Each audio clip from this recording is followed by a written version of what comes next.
யோவான் சுவிசேஷம் 14வது அதிகாரம் 1 முதல் 3 வரை உள்ள வசனங்களை வாசிக்க கேட்டோம்.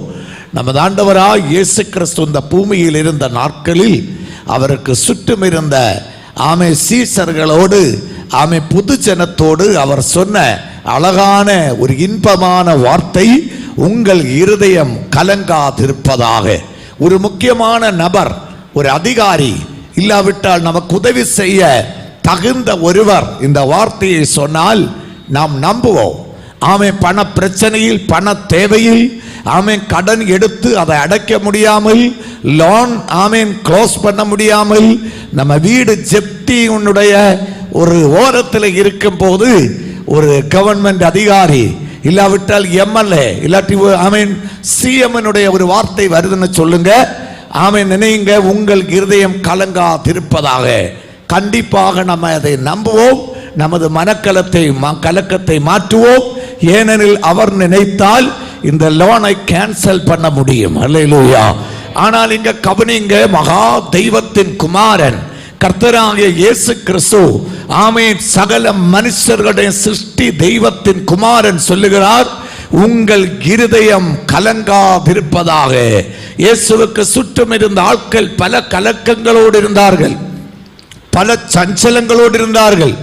இன்னைக்கும் சுவிசேஷம் கேட்க வரும் ஆட்கள், இயேசுவை தேடி வருகிறவர்கள் எல்லாம் மகிழ்ச்சி உடையவர்கள் அல்ல, எல்லாம் உடையவர்கள் அல்ல. பலவிதமான கலக்கங்கள், பலவிதமான நிம்மதியின்மைகள், பலவிதமான பிரச்சனைகளோடு தான் இயேசுவை தேடுகிறார்கள். அப்படிப்பட்ட எல்லா மனுஷர்களை பார்த்து இயேசு சொல்லுகிறார், உங்கள் இருதயம் கலங்காதிருப்பதாக. கடன் தொல்லைகளாக இருக்கலாம், வியாதிகளாக இருக்கலாம், பிள்ளை இல்லை என்பதாக இருக்கலாம் பிரச்சனை, குடும்ப வாழ்க்கையின் பிரச்சனைகளாக இருக்கலாம். எப்பேற்பட்ட பிரச்சனைகள் இருந்தாலும் மெய் தெய்வம் நம்மோடு சொல்கிறார், உங்கள் இருதயம் என்ன செய்ய வேண்டாம், கலங்க வேண்டாம். தேவனிடத்தில் விசுவாசமாயிருங்கள், என்னிடத்திலும் விசுவாசமாயிருங்கள். ஆண்டவரில் மட்டும் நம்ப, அவரில் மட்டும் விசுவாசம் வைக்க ஒரு மனுஷனால் கூடுமாகில் அவனுடைய எல்லா கலக்கங்களை மாற்றி அவனை ஆசீர்வதிக்க என் தேவன் போதுமானவராகவே இருக்கிறார். ஆனால் இயேசு இந்த இடத்திலே ஏன் தம்மை சுற்றி இருக்கிறவர்களோடு நீங்கள் மனம் கலங்காமல் இருங்கள் என்று சொன்னால், ஆண்டவர் இயேசு அவர்களை விட்டு பிரிந்து போக செல்கிறார். 33.5 கொல்லம் இந்த பூமியிலே வாழ்ந்த இயேசு 3.5 கொல்லம் அவர் அங்கும் இங்கும் சென்று குருடர்களுடைய கண்ணை திறந்து, முடவர்களை நடக்க செய்து, குஷ்டரோகிகளை சொஸ்தமாக்கி, பிரச்சனையில் இருந்தவர்களை விடுதலை செய்து, சமாதானத்தையும் சந்தோஷத்தையும் மகிழ்ச்சியையும் மனுகுலத்திற்கு கொடுத்த அவர் இப்பொழுது அவர்களை விட்டு பிரிய போகிறார், பிதாவின் வீட்டிலே செல்ல போகிறார். ஆதலால் இயேசு அட்வான்ஸாக சொல்லுகிறார், உங்கள் இருதயம் கலங்காதிருப்பதாக. அல்லேலூயா. ஏன் கலங்க வேண்டாம்னு தெரியுமா? என் பிதாவின் வீட்டிலே என்ன இருக்கிறது? அநேக வாசஸ்தலங்கள் இருக்கிறது. அப்புறம் கீழே அப்படியே வாசிச்சு வந்தா உங்களுக்கு புரியும். நான் போய் உங்களுக்காக என்ன செய்ய போகிறேன்? ஒரு ஸ்தலத்தை, மரணம் இல்லாத, கண்ணீர் இல்லாத, வியாதி இல்லாத, நிரந்தரமான ஒரு ஸ்தலத்தை உங்களுக்காக ஆயத்தம் பண்ண போகிறேன். ஆயத்தம் பண்ணின பிறகு இப்பொழுது உங்களை விட்டு பிரிந்து போகிற நான் உங்களிடத்தில் மீண்டும் வந்து உங்களை என்னிடம் என்ன செய்வேன்? சேர்த்து கொள்வேன். நான் இருக்கிற இடத்தில் நீங்களும் இருக்கும்படி மறுபடியும் வந்து உங்களை சேர்த்து கொள்வேன் என்று ஆண்டவர் இயேசு இந்த இடத்திலே சொல்லுகிறார். அல்லேலூயா. இந்த வசனம் யூதயா பின்புற காட்சியில் சொல்லப்பட்டதான ஒரு காரியம். இயேசு கிறிஸ்து சபையாகிய ஸ்தோத்திரம் தமது பிள்ளைகளை பார்த்து, உங்களுக்காக நான் ஒரு வீடை கட்டப் போகிறேன்னு சொல்லுகிறார். சாதாரணமாக யூதர்களிடத்தில் திருமணம் நடக்கும் போது இந்த கான்டெக்ஸ்ட்ல தான் நடக்கும். எப்படி என்று சொல்லுகிறேன், யூதர்களின் திருமணம் சின்ன பருவத்திலே நிச்சயதார்த்தம் செய்யப்படும். 3 வயது குழந்தைகளுக்கு உள்ள போது பையனுடைய பெண்ணினுடைய பெற்றோர்கள் இந்த 3 வயதுள்ள குழந்தைகளை ஒரு இடத்தில் கொண்டு வந்து ஒரு மோதிர கைமாற்றம் பண்ணி ஆமீன் என்கேஜ்மெண்ட் நடத்தி விடுவார்கள். ஆமீன் 3 வயது கழிஞ்சா 18வது வயது வரை இவர்கள் கொண்டு காண முடியாது. யூதயா பெண்கள் எப்பொழுதும் முகத்தை ஆமீன் மாஸ்க் பண்ணுவாங்க. அப்படின்னா ஷால் போட்டு பர்தா போட்டு மறைத்துக் கொள்வார்கள். ஆதலால் ஒரு பெண்ணின் முகத்தை யூத சமூகத்தில் பார்க்க முடியாது. வெளியே அவர்களுக்கு அதிகமா போகவும் முடியாது. போனா முகம் கவர் பண்ணி தான் போவாங்க. 18வது வயது இந்த பையனுக்கு வரும்போது ஆமீன் அவனுடைய மாமனாரை கூப்பிட்டு கொண்டு இந்த பெண்ணை ஒபிஷியலாக காண போவான். இதுதான் பெட்ரோத்தல்னு சொல்லுவாங்க, விவாக நிச்சயதார்த்தம். அந்த நாள் போய் கண்டு அன்னைக்கு விவாகம் நிச்சயம் செய்யப்படும். அப்ப மாமனாரை கொண்டு அந்த பெண் வீட்டுக்கு இவன் செல்வான். பெண் வீட்டுக்கு சென்ற உடனே அங்கே ஒரு சடங்கு இருக்கிறது. அது என்னன்னா முந்திரி பழம் திராட்சை பழம் அதை ஸ்தோத்திரம் அரைச்சு அதனுடைய வித்து காயெல்லாம் இருக்கும், அது அப்படியே அரைச்சு காடி மாதிரி கலக்கி ஒரு கப்பு நிறைய எடுப்பாங்க. இன்னொரு கப்பில் அதே ஜூஸை ஃபில்டர் பண்ணி ஃப்ரெஷ் ஜூஸாக காடி இல்லாததாக இன்னொரு கப்பில் எடுப்பாங்க. இது ஒரு ட்ரேயில வச்சு இந்த பெண் யூதய கலாச்சாரப்படி ஒரு கவுன் அவள் போட்டிருப்பாள். இப்ப எல்லாம் நம்ம ஊர்ல அந்த திருமணத்துல எல்லாம் அப்படிப்பட்ட கவுன் சகோதரிமார்கள் போடுறது பார்க்க முடியும். அப்படியே நீளமா தொங்கும், அப்படியே நடந்து போனா அங்க கிடக்கிறதெல்லாம் வாரி கொண்டு போறது மாதிரி இருக்கும். அப்படிப்பட்ட அது யூத கலாச்சாரத்தில் உள்ள ஒரு கவுன். அது அழகாக போட்டிருப்பாங்க. 2 கையும் பாடி எல்லாம் கம்ப்ளீட் கவர் பண்ணி நல்ல மெச்சூரான ஒரு ட்ரெஸ்ஸா இருக்கும். ஆனா இப்ப எல்லாம் பல திருமணத்திலே அது பார்க்க முடியல. அது இருக்கட்டும். அப்போ இந்த பெண் கையிலே ட்ரேயில 2 கப் ஜூஸ், ஒன்னு காடி மாதிரி திராட்சை அரைச்சு வச்சிருக்கோம், இன்னொன்னுல ஃப்ரெஷ் ஜூஸ் ஃபில்டர் பண்ண ஜூஸ். இதை கொண்டு வருவாள். வலப்பக்கம் 5 கன்னி பெண்கள் நிற்பார்கள். அவர்கள் முகத்தை கவர் பண்ணி இருப்பாங்க. எல்லாரும் வெள்ளை வஸ்திரம் தான் போட்டிருப்பார்கள்.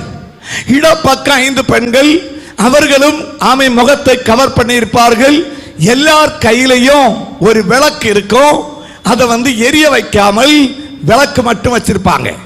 அப்ப 5 + 5 சென்ட்ரல்ல யாரு? திருமணமாக போகிற பெண். இவள் மட்டும் கப்பில ஜூஸ் எடுத்து முகம் கவர் பண்ணாமல் முகத்தை திறந்து பையனுடைய முன்னே வந்து நிற்பாள். அங்களுக்கு ஃப்ரெஷ் ஜூஸை கொடுப்பாள். எது? காடி மாதிரி கலங்காதது. இவனுக்கு காடி மாதிரி கலங்கின ஜூஸை தான் என்ன செய்வாங்க? கொடுப்பாங்க. கொடுத்துட்டு ஒரு 2-3 நிமிஷம் பேசாம அந்த பையன் முன்னாடி இப்படியே நிக்கணும். நம்ம ஊர்ல எல்லாம் பெண்ணை பார்த்தா ஆட்க போய் காதுல கேட்பாங்க, பிடிச்சிருக்கான்னு. அப்போ அங்க வச்சே தெரியாது, வெளியே போய் கூப்பிட்டு தான் கேட்கணும். அப்ப சொல்லுவான், பிடிச்சிருக்கு, இல்லாட்டி பிடிக்கல. புத்தி உள்ளவன் பிடிக்கலன்னா சொல்லுவான், பாஸ்டர் ஜெபம் பண்ணி பார்ப்போம், தேவ சித்தம்னா அப்ப புரிஞ்சுக்கிடணும் பிடிக்கலன்னு. அல்லேலூயா. அங்க இந்த சிஸ்டம் கிடையாது.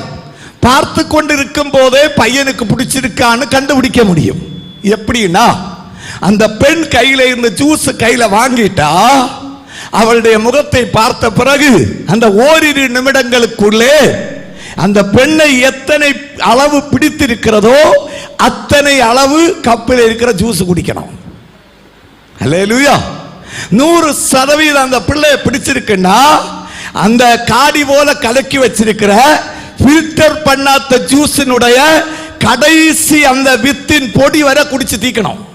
ஒரு சொட்டு கூட என்ன செய்யக்கூடாது? கப்பில் இருக்கக்கூடாது. அப்ப உடனே நிக்கிறவங்களுக்கு புரியும், 100% பையனுக்கு என்ன செய்திருக்கு?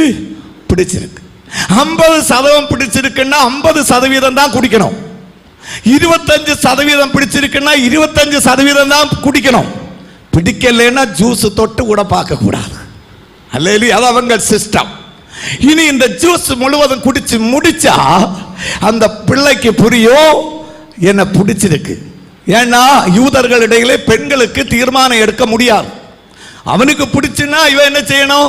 கண்டிப்பா பின்னாடி போய் தான் ஆகணும். அப்ப முழு ஜூஸையும் குடித்தால் உடனே அந்த பெண் தலையில் இருக்கிற பரதா எடுத்து அவன் முகத்திலே போட்டு மறைப்பாள்.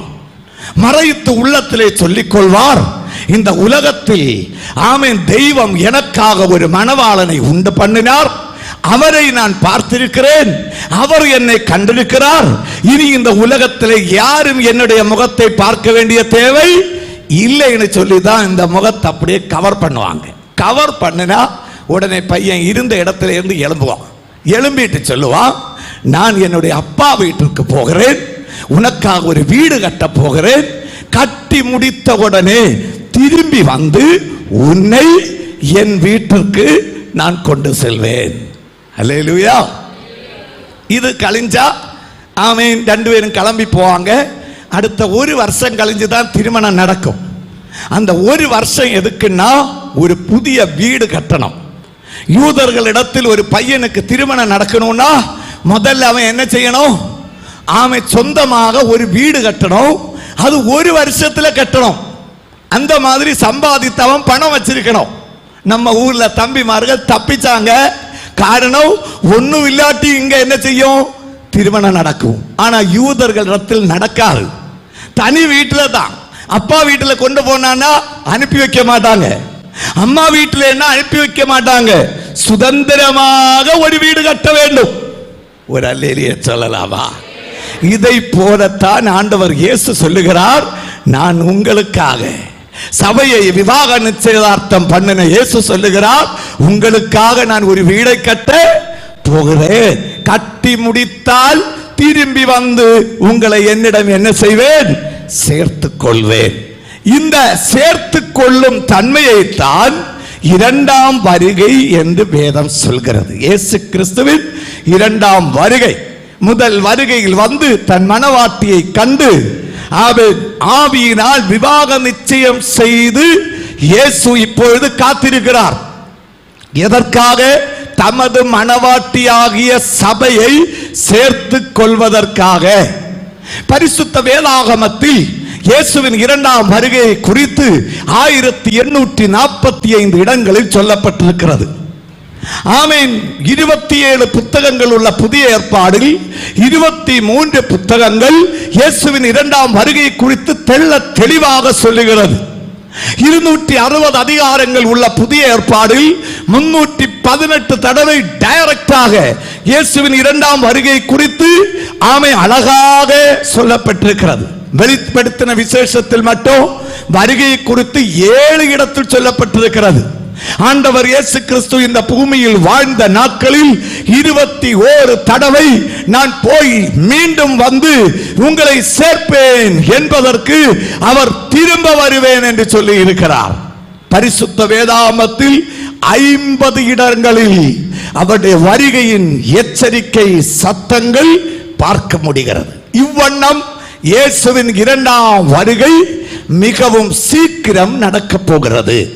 உலக மக்கள் கேட்கும் கேள்வி, எதற்காக உங்கள் இயேசு வருகிறார்? அதற்கு பதில், சபையை சேர்த்து கொள்ள வருகிறார்.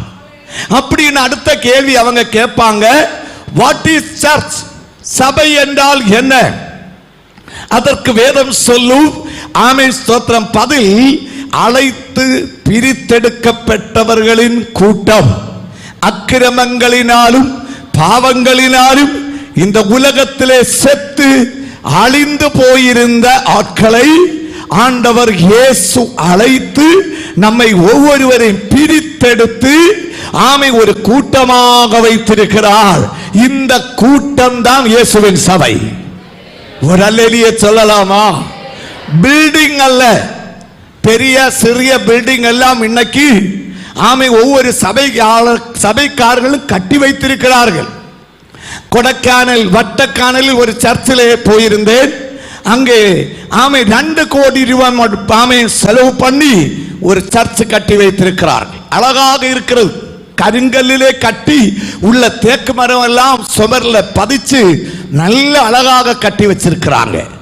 அதே இடத்தில் இந்த குலசேகரத்தில் ஒரு வாய்க்கானல் சைடிலே ஒரு சர்ச்சிலே ஒரு கன்வென்ஷன்ல பேச போனேன். அங்கே போகும்போது ஒரு செட்டு தான், சைடுல எல்லாம் ஓலை மறைச்சிருக்கிறாங்க, மேலே ஆஸ்பெஸ்டாஸ் போட்டிருக்காங்க. ஆஸ்பெஸ்டாஸ் போட்ட செட்டானாலும் 2 கோடி ரூபாய்க்கு கட்டின கட்டிடமானாலும் இது ரெண்டும் சபை அல்ல. ஆமை சபையார்கள் ஆராதிக்க தேர்ந்து கொண்ட இடம். ஒரு அல்லேலூயா சொல்லலாமா? இயேசு வரும்போது ஆமென் உங்களையும் என்னையும் சேர்த்துக் கொள்ளத்தான் வருகிறார். அப்ப ரட்சிக்கப்பட்ட பாவத்தில் இருந்து பிரித்தெடுக்கப்பட்ட ஒரு கூட்டம், அவர்கள் மட்டுமே இயேசு வரும்போது எடுக்கப்படுவார்கள். கிறிஸ்தவர்கள் எல்லாரும் எடுக்கப்பட மாட்டார்கள். அல்லேலூயா. சிலர்கள் சொல்லுவார்கள் பெந்திக்கோஸ்துக்காரங்க எல்லாம் எடுத்துக்கொள்ளப்படுவாங்க. No no. அல்லேலூயா. பெந்தேகோஸ்துக்காரர்கள் எல்லாம் எடுத்துக்கொள்ளப்பட போகிறது இல்லை. ஆமென். யார் எடுத்துக்கொள்ளப்படுவார்கள்னா பெந்தேகோஸ்துக்கு உள்ளேயே ஒரு மணவாட்டி சபை ஆயத்தமாய் கொண்டிருக்கிறது. அவர்கள் தான் ரட்சிக்கப்பட்ட கூட்டம். அந்த கூட்டத்தில் நானும் இருக்கிறேன் என்று மனசாட்சியில ஆமை உங்கள் யாருக்காவது தோன்றதுன்னா நீங்கள் பாக்கியவான்கள். நீங்கள் கிறிஸ்துவின் மணவாட்டி. இந்த சுவிசேஷ கூட்டங்களில் மணவாட்டியை கர்த்தர் ஆயத்தப்படுத்திக் கொண்டிருக்கிறார். ஒரு அல்லேலூயா சொல்லலாம். அப்ப அழைத்து பிரித்தெடுக்கப்பட்டவருடைய கூட்டம் தான் சபை. இப்போ இன்னொரு கேள்வி, எப்பொழுது இயேசு வருவார்? கழிந்த 2000 வருடங்களாக இயேசு வருகிறார் வருகிறார் வருகிறார்னு பிரசங்கம் பண்ணுகிறீர்களே, இதுவரையும் இயேசு வரவில்லை. அப்போ எப்பொழுது இயேசு வருவார்?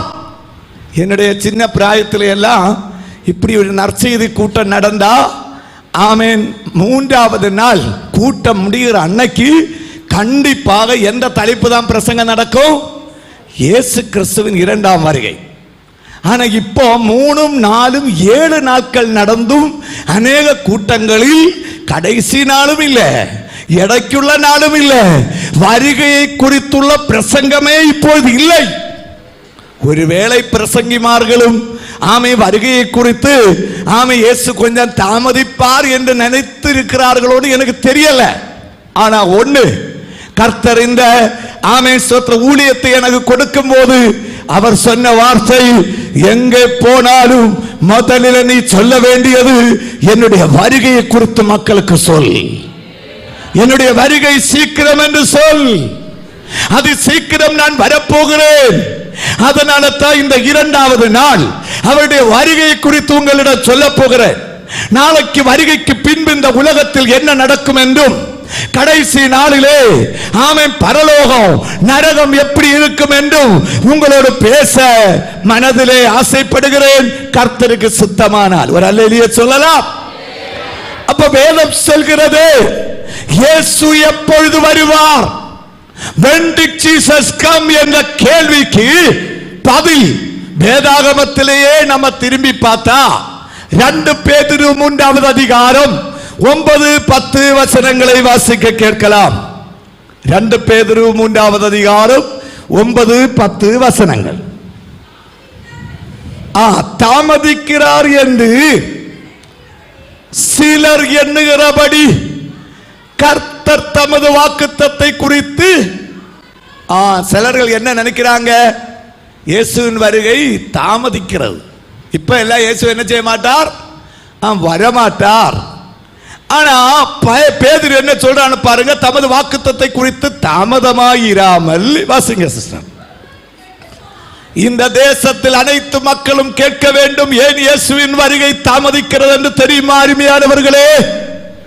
ஒருவரும் கெட்டு போகாமல் வாசிங்க. எல்லாரும் மனம் திரும்ப வேண்டும் என்று விரும்பி நம்மேல் நீடிய பொறுமையுள்ளவராயிருக்கிறார். எப்பொழுது இயேசு வருவார் என்ற கேள்விக்கு பதில் கேட்டுக் கொள்ளுங்க. அவருடைய வருகை தாமதிக்க காரணம், இந்த சத்தம் கேட்கிற நீங்கள் ஒவ்வொருவரும் ரட்சிக்கப்பட வேண்டும். நீங்கள் ஒவ்வொருவரும் கெட்டு போகாமல், நரகத்திற்கு போகாமல், இந்த உலகத்திலே அழிந்து போகாமல், பிசாசுக்கு அடிமையாய் போகாமல், வேதம் சொல்கிறது ஒரு மனுஷன் கூட அழிந்து போகாமல் என்ன செய்ய வேண்டுமாம்? மனம் திரும்ப வேண்டும், ரட்சிக்கப்பட வேண்டும். இந்த சுவிசேஷ கூட்டங்களின் வாயிலாக பரலோகத்தின் தேவன் உங்களை அன்பு செய்கிறபடியினால் யாவரும் ரட்சிக்கப்பட மனம் திரும்ப ஆண்டவர் இயேசு அவருடைய வருகையின் நேரத்தை டிலே பண்ணி கொண்டிருக்கிறார்.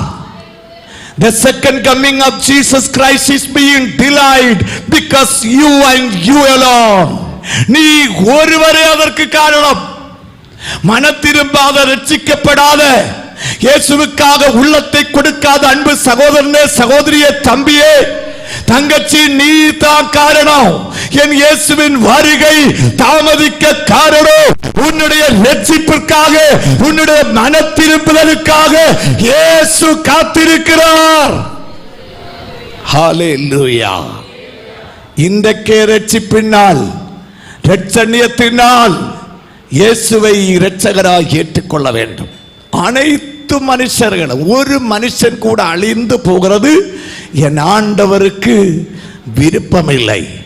ஜாதி, மத, இனமின்றி அனைத்து மனுஷர்களும் ரட்சிக்கப்பட வேண்டும். கள்ள குடிக்கிற நீ ரட்சிக்கப்படணும், பீடி வலிக்கிற நீ ரட்சிக்கப்படணும், மனைவி அடிக்கிற நீ ரட்சிக்கப்படணும், பெற்றோர்களை கீழ்ப்படியாத நீ ரட்சிக்கப்படணும். ஆமே, மக்களை ஏமாற்றுகிறவன் ரட்சிக்கப்படணும். ஆமே, விவித பாவங்கள் செய்கிற எல்லா மனுஷர்களும் ரட்சிக்கப்பட வேண்டும். ஆண்டவர் யாரையும் வெறுக்கல. சிலர்கள் நினைப்பார்கள், நான் பெரிய பாவியா இருக்கிறேன் பாஸ்டர், என்னை போல ஒரு ஆளை ஆண்டவர் இயேசு ஒருபோதும் ஏற்றுக்கொள்ள வாய்ப்பே இல்லை. அல்லேலூயா. ஆமே, ஸ்தோத்திரம். உன்னுடைய பாவத்தை அவர் பார்க்கவில்லை. நீ எத்தனை பெரிய பாவியாக இருந்தாலும், நீ எத்தனை மோசமான மனுஷனாக இருந்தாலும், என் இயேசு உன்னை நேசிக்கிறார். அவர் உன்னை அன்பு செய்கிறார். உன்னுடைய ஆத்துமாவை குறித்து கரிசனை உள்ளவராக, அன்பு சகோதரனே, உனக்காய் சிலுவையில் இரத்தத்தை சிந்தி அவர் ஜீவனை கொடுத்திருக்கிறார். ஆதலால் இன்றைக்கு நீ உனக்குரியவன் அல்ல, நீ தேவனுடைய பிள்ளை. நீ மீட்கப்பட வேண்டும். இன்னைக்கு நீ அடிமையாக்கப்பட்டிருக்கிறாய். பிசாசு உன்னை கட்டி வைத்திருக்கிறான். பிசாசு உன் சமாதானத்தை திருடி இருக்கிறான். பிசாசு உன்னை இருட்டில் வைத்திருக்கிறான். அல்லேலூயா. எத்தனை பெரிய பாவியும் இயேசுவே என்று சொல்லி கரத்தை திறந்து அவருடைய முன்னாடி நின்றால், ஒரு தகப்பனை போல மார்போடு அணைத்து சேர்த்து கொள்ளுகிற ஒரு அன்பர் நான் பிரசங்கம் பண்ணுகிற இயேசு. எத்தனை பெரிய பாவியையும் அவர் ரட்சிப்பார். 48 கிரிமினல் கேஸின் உடமையாகிய சுரேஷ் என்பவரை கேரளத்தில் இந்த ஆண்டவர் இயேசு நேசித்தார். ஆமேன். சொந்த குடும்பத்தில் உள்ள ஒரு நபரை அருவாவினாலே வெட்டி கொலை செய்த நெல்சன் என்ற இன்னொரு மனுஷனை கர்த்தர் நேசித்தார். இன்னைக்கு அவர் பாஸ்டராக இருக்கிறார். அல்லேலூயா. எத்தனை பெரிய பாவியானாலும் இந்த சத்த எல்கைக்குள்ளே, ஒருவேளை இந்த சர்ச்சுக்குள்ள வராம வெளியே இருந்து கேட்கலாம், ஆன்லைன்ல கேட்கலாம். அன்பு நண்பனே, இயேசு உன்னை நேசிக்கிறார். இயேசு அவன் உனக்காக உயிரை கொடுத்திருக்கிறார். ஹல்லேலூயா. மர்லின் மென்ரோ என்று ஒரு பெரிய சினிமா ஆக்டர் லேடி அமெரிக்காவில் இருந்தாங்க. ஷீ இஸ் ஹாலிவுட் சிங்கர், ஒரு ஹாலிவுட் பாடகி மட்டுமின்றி சினிமா நடிகை. ஆமை, அவளுக்கென்று உலகெங்கும் கோடிக்கணக்கான வாலிபர்கள், வாலிப தங்கச்சிமார்கள் ஃபேன்ஸ் இருந்தாங்க. மெர்லின் மென்ரோன்னு சொன்னா ஆமை லட்சக்கணக்கான மக்கள் சாக தயார். அப்படி நேசிக்கப்பட்ட ஒரு நடிகை, கோடிக்கணக்கான பணம் வைத்திருந்தாள். ஆமை, அநேக சம்பாத்தியங்கள் இருந்தன. ஒரு நாள் அவளுடைய பெட்ரூமை லாக் பண்ணி நைட்டு டயரியை திறந்து ரெட்டிங்குள்ள ஒரு பென் எடுத்து இப்படி எழுத ஆரம்பித்தாள். என்ன எழுதினாள்னு தெரியுமா? இந்த உலகத்தில் எனக்கு நல்ல ஃபேம் இருக்கிறது, பிரசித்தி இருக்கிறது, என்னை நேசிக்க ஆட்கள் இருக்கிறார்கள். மெர்லின் மென்ரோ என்று சொன்னால் சாக அநேகர் தயார். பணம் இருக்கிறது, பிரசித்தி இருக்கிறது, சினிமாவில் சான்ஸ் இருக்கிறது, உலகில் எனக்கு எதுவுமே குறையில்லை, எல்லாமே இருக்கிறது. ஆனா எனக்கு ஒண்ணு மட்டும் குறை, என்ற இருதயத்தில் சமாதானம் இல்லை. இல்லாத சமாதானத்தை கிடைக்க அநேக தீவிர முயற்சிகள் பண்ணினேன். இந்த சரீரத்தை முழுமையாக அர்ப்பணித்தேன். எப்படியெல்லாம் சமாதானம் கிடைக்குமோ, மகிழ்ச்சி கிடைக்குமோ, அதற்காக என் ஆமை சரீரத்தை விட்டு கொடுத்தேன். என்ன செய்தும் எனக்கு சமாதானம் கிடைக்கவில்லை. ஆதலால் கிடைக்காத சமாதானத்திற்காக என் வாழ்க்கையை ஒப்புக் கொடுக்கிறேன் என்று சொல்லி ஆமை பாய்சன் விஷம் அருந்தி ஆமை மெர்லின் மென்டோ தற்கொலை செஞ்சாங்க. மறுநாள் உலகத்தில் உள்ள பிரசித்தி பெற்ற எல்லா லீடிங் நியூஸ் பேப்பர்ஸ்லையும் ஒரே ஒரு வார்த்தை தான், Merlin Minto ended her life because of no peace. சமாதானம் இல்லாமையால் மெர்லின் மென்டோ வாழ்க்கையை முடித்துக் கொண்டாள். அந்த செய்தியை நான் வாசிக்கும் போது ஒரு ஆர்டிக்கிள் தான் வாசிச்சேன். நான் உள்ளத்தில் இப்படி நினைச்சேன், மெர்லின் மென்டோ என் இயேசுவை கண்டிருந்தாளாக. ஆமென். கிறிஸ்தவ நாட்டிலே இருந்தும் இந்த இயேசுவை காண அவருடைய கண் திறக்கப்படவில்லை. அமெரிக்காவில தான் இருந்தால், பைபிள் உள்ள இடத்துல தான் இருந்தால், சபை உள்ள இடத்துல தான் இருந்தால், இயேசுவை ஆராதிக்கிற தேவ பிள்ளைகள் உள்ள இடத்துல தான் இருந்தால், ஆனால் அவருடைய கண் திறக்கப்படவில்லை. சமாதான காரணர் பக்கத்தில் இருந்தும் அவர்களுக்கு பார்க்க பாக்கியம் கிடைக்கவில்லை.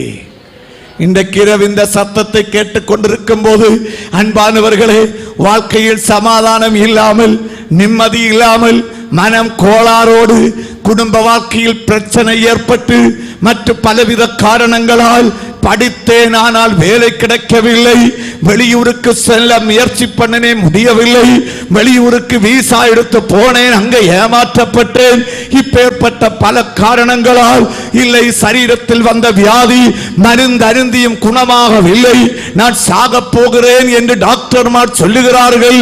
இப்படியெல்லாம் எதிர்காலத்தை குறித்து மனம் வருந்தி மனம் கலங்கி வாழ்க்கையே முடங்கி போய் சமாதானமின்றி இந்த இரவு இந்த சத்தத்தை கேட்டுக் கொண்டிருந்தால் ஆண்டவர் இயேசு கிறிஸ்து சொல்லுகிறார், உனக்கு சமாதானத்தை தர, உனக்கு சந்தோஷத்தை தர, உனக்கு மகிழ்ச்சியை தர, உன்னுடைய பிரச்சனைகளுக்கு பரிகாரத்தை தர கர்த்தராகிய இயேசு கிறிஸ்து இந்த இரவின் பக்கத்திலே நிற்கிறார்.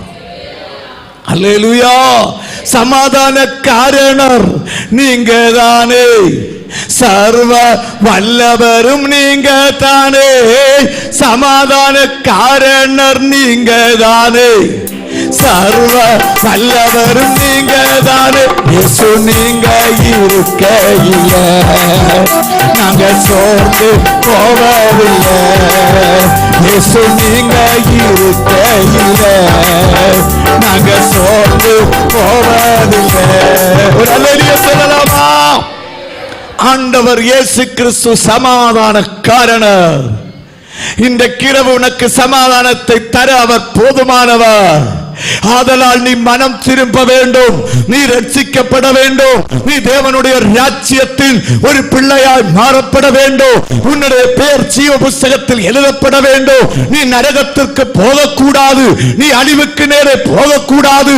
உனக்காய் விலை கிரயம் செய்த ஆண்டவர் இயேசு கிறிஸ்து உனக்காய் காத்திருக்கிறார். ஹல்லேலூயா. அப்ப எல்லாரும் என்ன செய்ய வேண்டுமாம்? என்ன செய்ய வேண்டுமா? மனம் திரும்ப வேண்டும். இந்த செங்கொடி தேசத்தில் உள்ள எல்லா மனுஷர்களும் மனம் திரும்ப வேண்டும். சிலர்கள் இயேசுவை அறிந்து பின்வாங்கிட்டாம், அவர்களையும் ஆண்டவர் நேசிக்கிறார். அல்லேலூயா. அவர் யாரையும் வெறுக்கிற தெய்வம் அல்ல.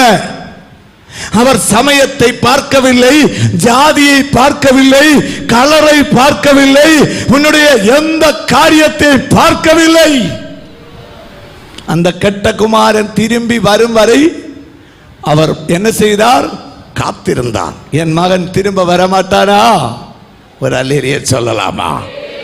நம்ம நீடிய பொறுமை உள்ளவராயிருக்கிறார். ஆனா என்ன நடக்க போகிறது? வாசிங்க. கர்த்தருடைய நாள் கர்த்தருடைய நாள் இரவிலே திருடன் வருகிற விதமாய் வரும். அப்பொழுது வானங்கள் என்ன செய்யுமா?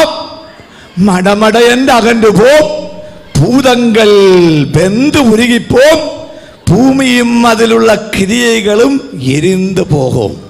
அப்போ வருகையின் தாமதத்தின் காரணம், இனியும் மக்கள் மனம் திரும்ப அவர் தயவு காண்பிக்கிறார். மத்தேயு சுவிசேஷம் 24:44 வசனம் இப்படி சொல்கிறது, வாசிக்க கேட்கலாம். எஸ், இந்த சத்தம் கேட்கிற நீங்கள் நினையாத நாளிகையிலே மனுஷகுமாரன் வருவார், ஆதலால் நீங்கள் என்ன செய்ய வேண்டும்? நவம்பர் மாசம் 5ஆம் தேதி திருமணம் நடக்க போகுதுன்னா, நம்முடைய திருமணம் அல்ல, பங்கெடுக்க போகிறோம். இல்லைங்க வீட்டில் உள்ளவருடைய திருமணம்னா அக்டோபர் மாசம் 5ஆம் தேதி முதலே ஆயத்தமாய் தொடங்குவோம். ஒரு அல்லேலியா சொல்லலாம். அதுவும் திருமண பெண்ணும் பெண் வீட்டுக்காரர்களும் எப்படியெல்லாம் ஆயத்தமாவார்கள்.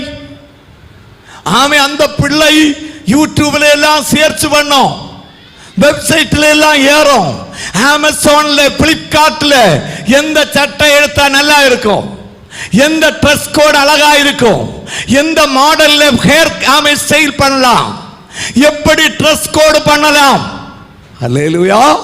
சில பிள்ளைகள் 1 மாதத்துக்கு முன்னாடியே தலைமுடியில எண்ணெய் தேய்க்கிறது கூட நிறுத்தம். ஒரு அல்லேலூயா சொல்லலாம். ஆயத்தத்தின் பாகமாக. அல்லேலூயா. அந்த திருமண நாளுக்கென்று நாம எப்படியெல்லாம் ஆயத்தமாகிறோம். குடும்பத்தார்கள் ஆயத்தம். இங்க வேதம் சொல்கிறது, ஆண்டவர் இயேசு என்ன செய்ய போகிறாரா?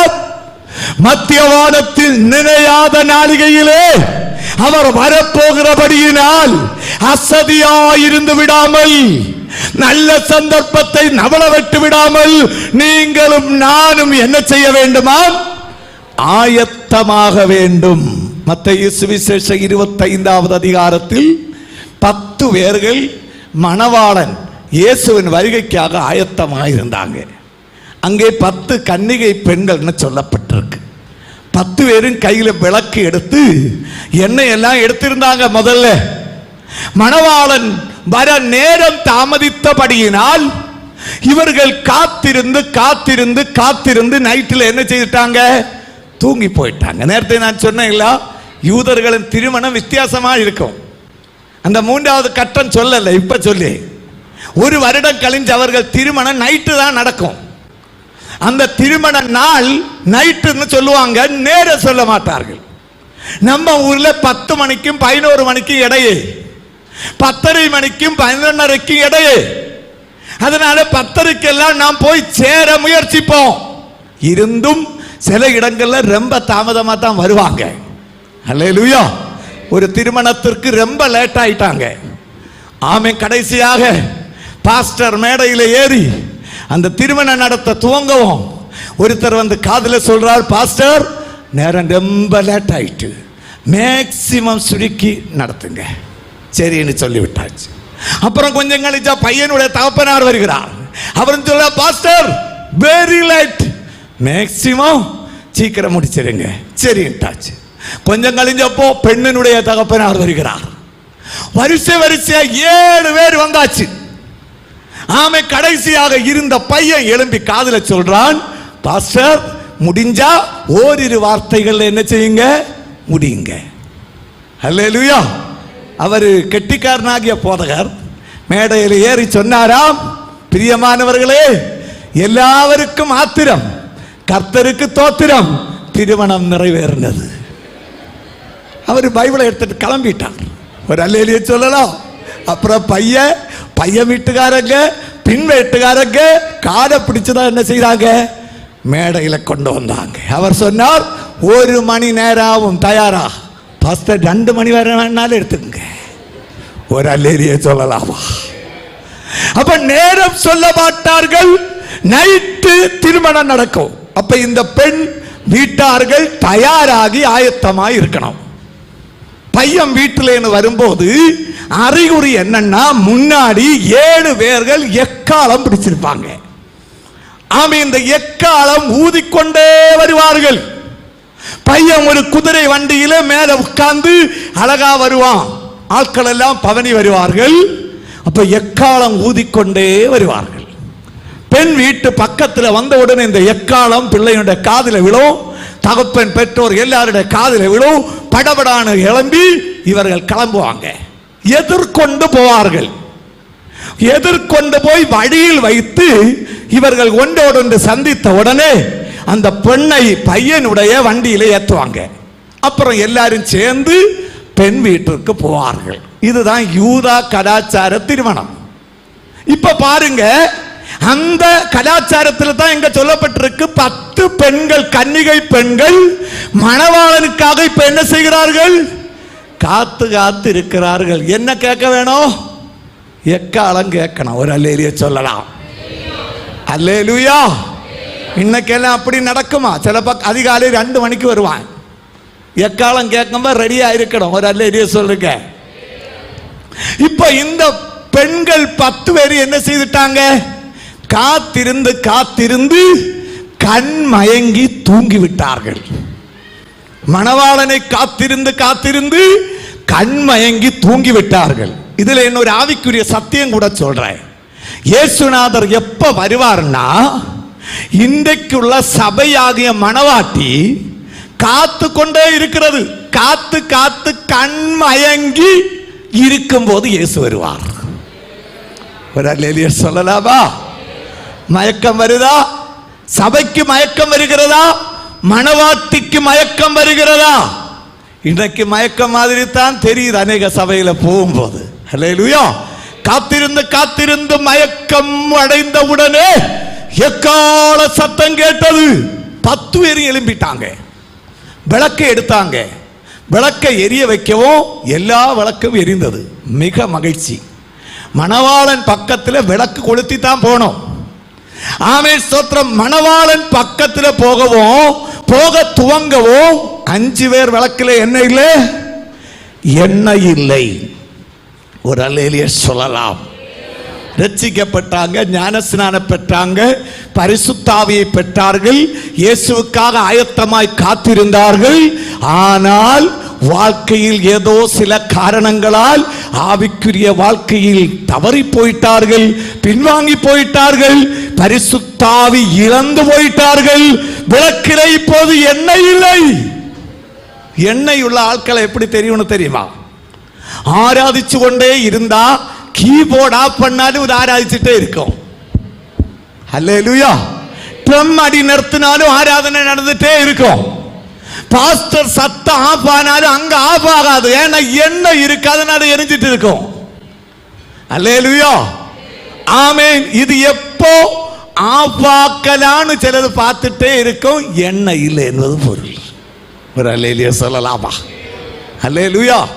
சில தம்பிமார்கள் எல்லாம் வர்ஷிப் பண்ணும்போது சிலவங்க உட்கார்ந்துன்னு சொல்லுவாங்க, எப்ப நிறுத்துவாங்கன்னு தெரியல, அடிச்சு அடிச்சு கை வலிக்குது. அல்லேலூயா. ஆமா, என்ன உள்ள வந்துட்டா ஆராதனை நிறுத்த தோணாது.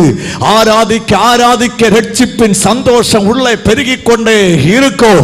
அவரை ஆராதிக்கிறது பெரிய மகிழ்ச்சியாகவே இருக்கும். இங்க கவனமா இருங்கள். 10 பேர்களும் இப்பொழுது ஆயத்தமா தான் இருந்தாங்க. 5 பேர்கள் கைவிடப்பட்டார்கள். அல்லேலூயா. இருந்தும் ஒரு சிலர்களுடைய முகத்தை பார்க்கும்போது, பாஸ்டர் எப்பொழுது வருவார்னு மட்டும் சொல்லுங்க. அப்பாச்சி நாங்க என்ன செய்கிறோம்? ஆயத்தமாகிறோம். மத்தேயு சுவிசேஷம் 24:36 இயேசு எப்ப வருவார் என்று அங்க சொல்லப்பட்டிருக்கு. சீக்கிரம் வாசிங்க. அந்த நாளையும் இயேசுவின் வருகையின் நாழிகையும் என் பிதா ஒருவர் தவிர ஒருவனும் அறியான், பரலோகத்தில் உள்ள தூதர்களும் அறியார்கள். அப்ப வருகை நிச்சயம், நேரம் நிச்சயம் அல்ல. அல்லேலூயா. இயேசு சொல்கிறார், தமது வருகை ஒரு அந்தரமாக இருக்கிறது, வருகை நேரம் ரகசியமாக இருக்கிறது. எப்பொழுது அவர் வரப்போகிறார் என்பதை இந்த உலகில் எந்த தீர்க்கதரிசிக்கும் என்ன செய்யப்படவில்லை? வெளிப்படுத்தப்படவில்லை. அதனால தான் உலகத்தில் எங்கும் பரிசுத்தவான்கள் வானமண்டலத்தை பார்த்து என் பிராணநாதன் என்ன வரும், என்ன தீரும் என் வேதனைகள், மல்பிரியனே என்னேசு நாயகனே எப்போ நீ வந்திடுமோ, காந்தா வரவனு தாமசமோ. ஆமே, விதவிதமாக வருகையின் பாடல்களை பாடி பாடி ஆமே இயேசுவின் வருகைக்காக ஆமே பரிசுத்தவான்கள் உலகெங்கும் காத்து காத்திருக்கிறார்கள். ஏனெனில் வருகையின் நேரம் யாருக்கும் தெரியப்படுத்தப்படவில்லை. வருகை எப்படி நடக்கும்னு பாருங்க. இயேசு வரும்போது என்ன நடக்கும்? இந்த ஆமா இங்க பாருங்க, இதை போல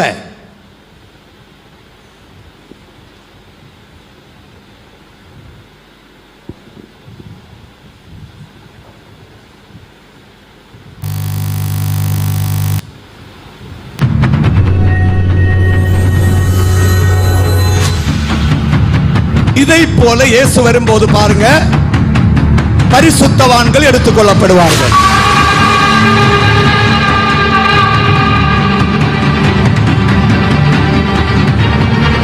உலகத்தின் எல்லா மாகாணங்களிலும் ரட்சிக்கப்பட்டு ஞான ஸ்நானம் பெற்று கர்த்தராகிய இயேசுவின் வருகைக்கு காத்திருக்கிற பரிசுத்தவான்கள் எக்காலம் துணிக்கும் போது இந்த பூமியில இருந்து பரமண்டலத்திற்கு பறந்து செல்வார்கள்.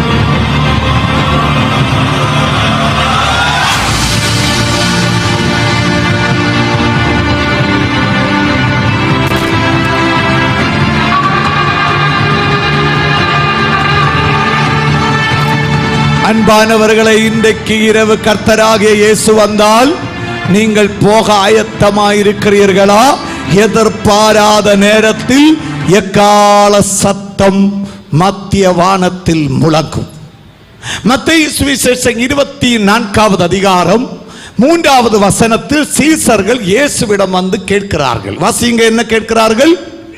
பின்பு அவர் ஒலிவ மலையின் மேல் உட்கார்ந்திருக்கையில் சீசர்கள் அவரிடத்தில் தனித்து வந்து, இவைகள் எப்பொழுது சம்பவிக்கும்?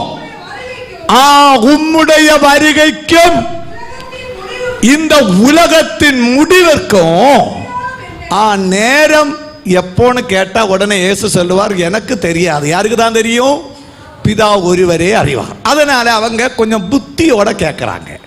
நேரம் சொல்ல வேண்டாம், எங்களுக்கு என்ன சொல்லித்தாங்க, அடையாளம் என்ன எங்களுக்கு சொல்ல வேண்டும் என்றார்கள். உடனே ஆண்டவர் இயேசு சில அடையாளங்களை சொல்ல துவங்கினார். தமது வருகைக்கு குறித்து வேதத்தில் அநேக அடையாளங்கள் இருக்கிறது. அந்த அடையாளங்களில் ஒன்று மத்தேயு சுவிசேஷம் 24வது அதிகாரம் 4-5 வசனங்களை வாசிங்க. ஒருவனும் உங்களை எச்சரிக்கையாயிருங்கள், கடைசி காலத்தில் இயேசுவின் வருகையின் நேரம் வரும்போது அநேகர்கள் உங்களை வஞ்சிப்பார்கள். வாசிங்க. எப்படி வஞ்சிப்பார்கள் தெரியுமா? அநேகர் வந்து என் நாமத்தை தரித்துக் கொண்டு நானே கிறிஸ்து என்று சொல்லி அநேகரை வஞ்சிப்பார்கள். நானே கிறிஸ்து என்று சொல்லி அநேகர் வருவார்கள். சபை வரலாறு படித்தால், வேதாகம கல்லூரியில் படித்தவர்களுக்கு தெரியும், இன்று மட்டும் உலகத்தில் 11,000 நபர்கள் நான் கிறிஸ்து என்று சொல்லி வந்திருக்கிறார்கள். 11,000 people. அதுல முக்கியமான ஒரு சில நபர்களை இங்க காண்பிக்கிறேன். அதில் ஒருத்தருடைய பேர் தான் ஓஸ்கார் ராமிரோ ஒர்டேகா ஹெர்னாண்டஸ். 4 ஒரு ஆளு. அல்லேலூயா. ஆமென். பென்சில்வேனியாவில் இவர் இயேசுன்னு சொல்லி வந்திருக்கிறார். ஆமென். அவரை பார்த்தாலே இயேசுவினுடைய ஒரு நோட்டமும் இல்லை.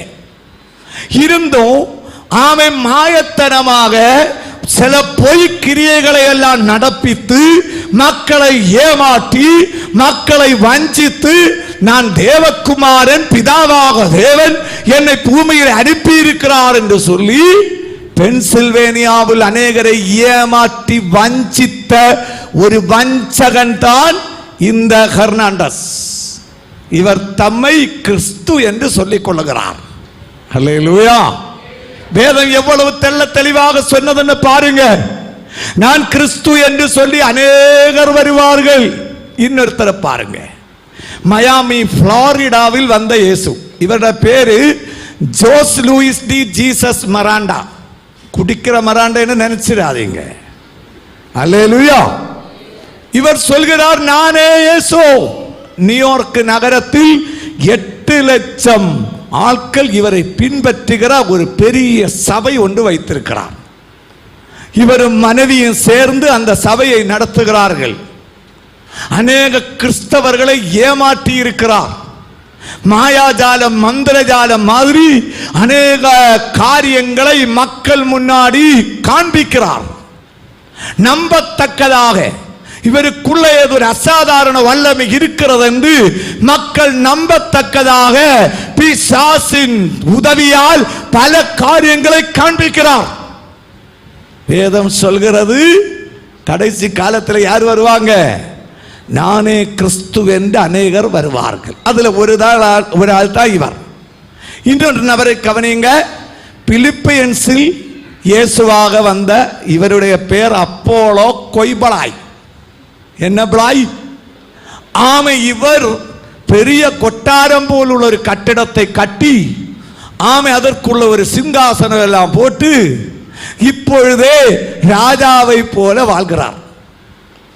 ஆமை. பிலிப்பியன்ஸில் இவன் மிக பிரசித்தி பெற்றவர். யூடியூப்ல ஆமை அப்போலோ கொய்பலாய்னு சேர்ச் பண்ணாலே இவருடைய கொட்டாரம், வீடு எல்லாமே காணலாம். அநேக மக்களை வஞ்சித்து கொண்டு இன்னைக்கு இவர் அண்டை இழுத்து கொண்டிருக்கிறார். இன்னொரு நபர் தான் பிரேசில்ல பிரத்யட்சமான இன்னொரு இயேசு.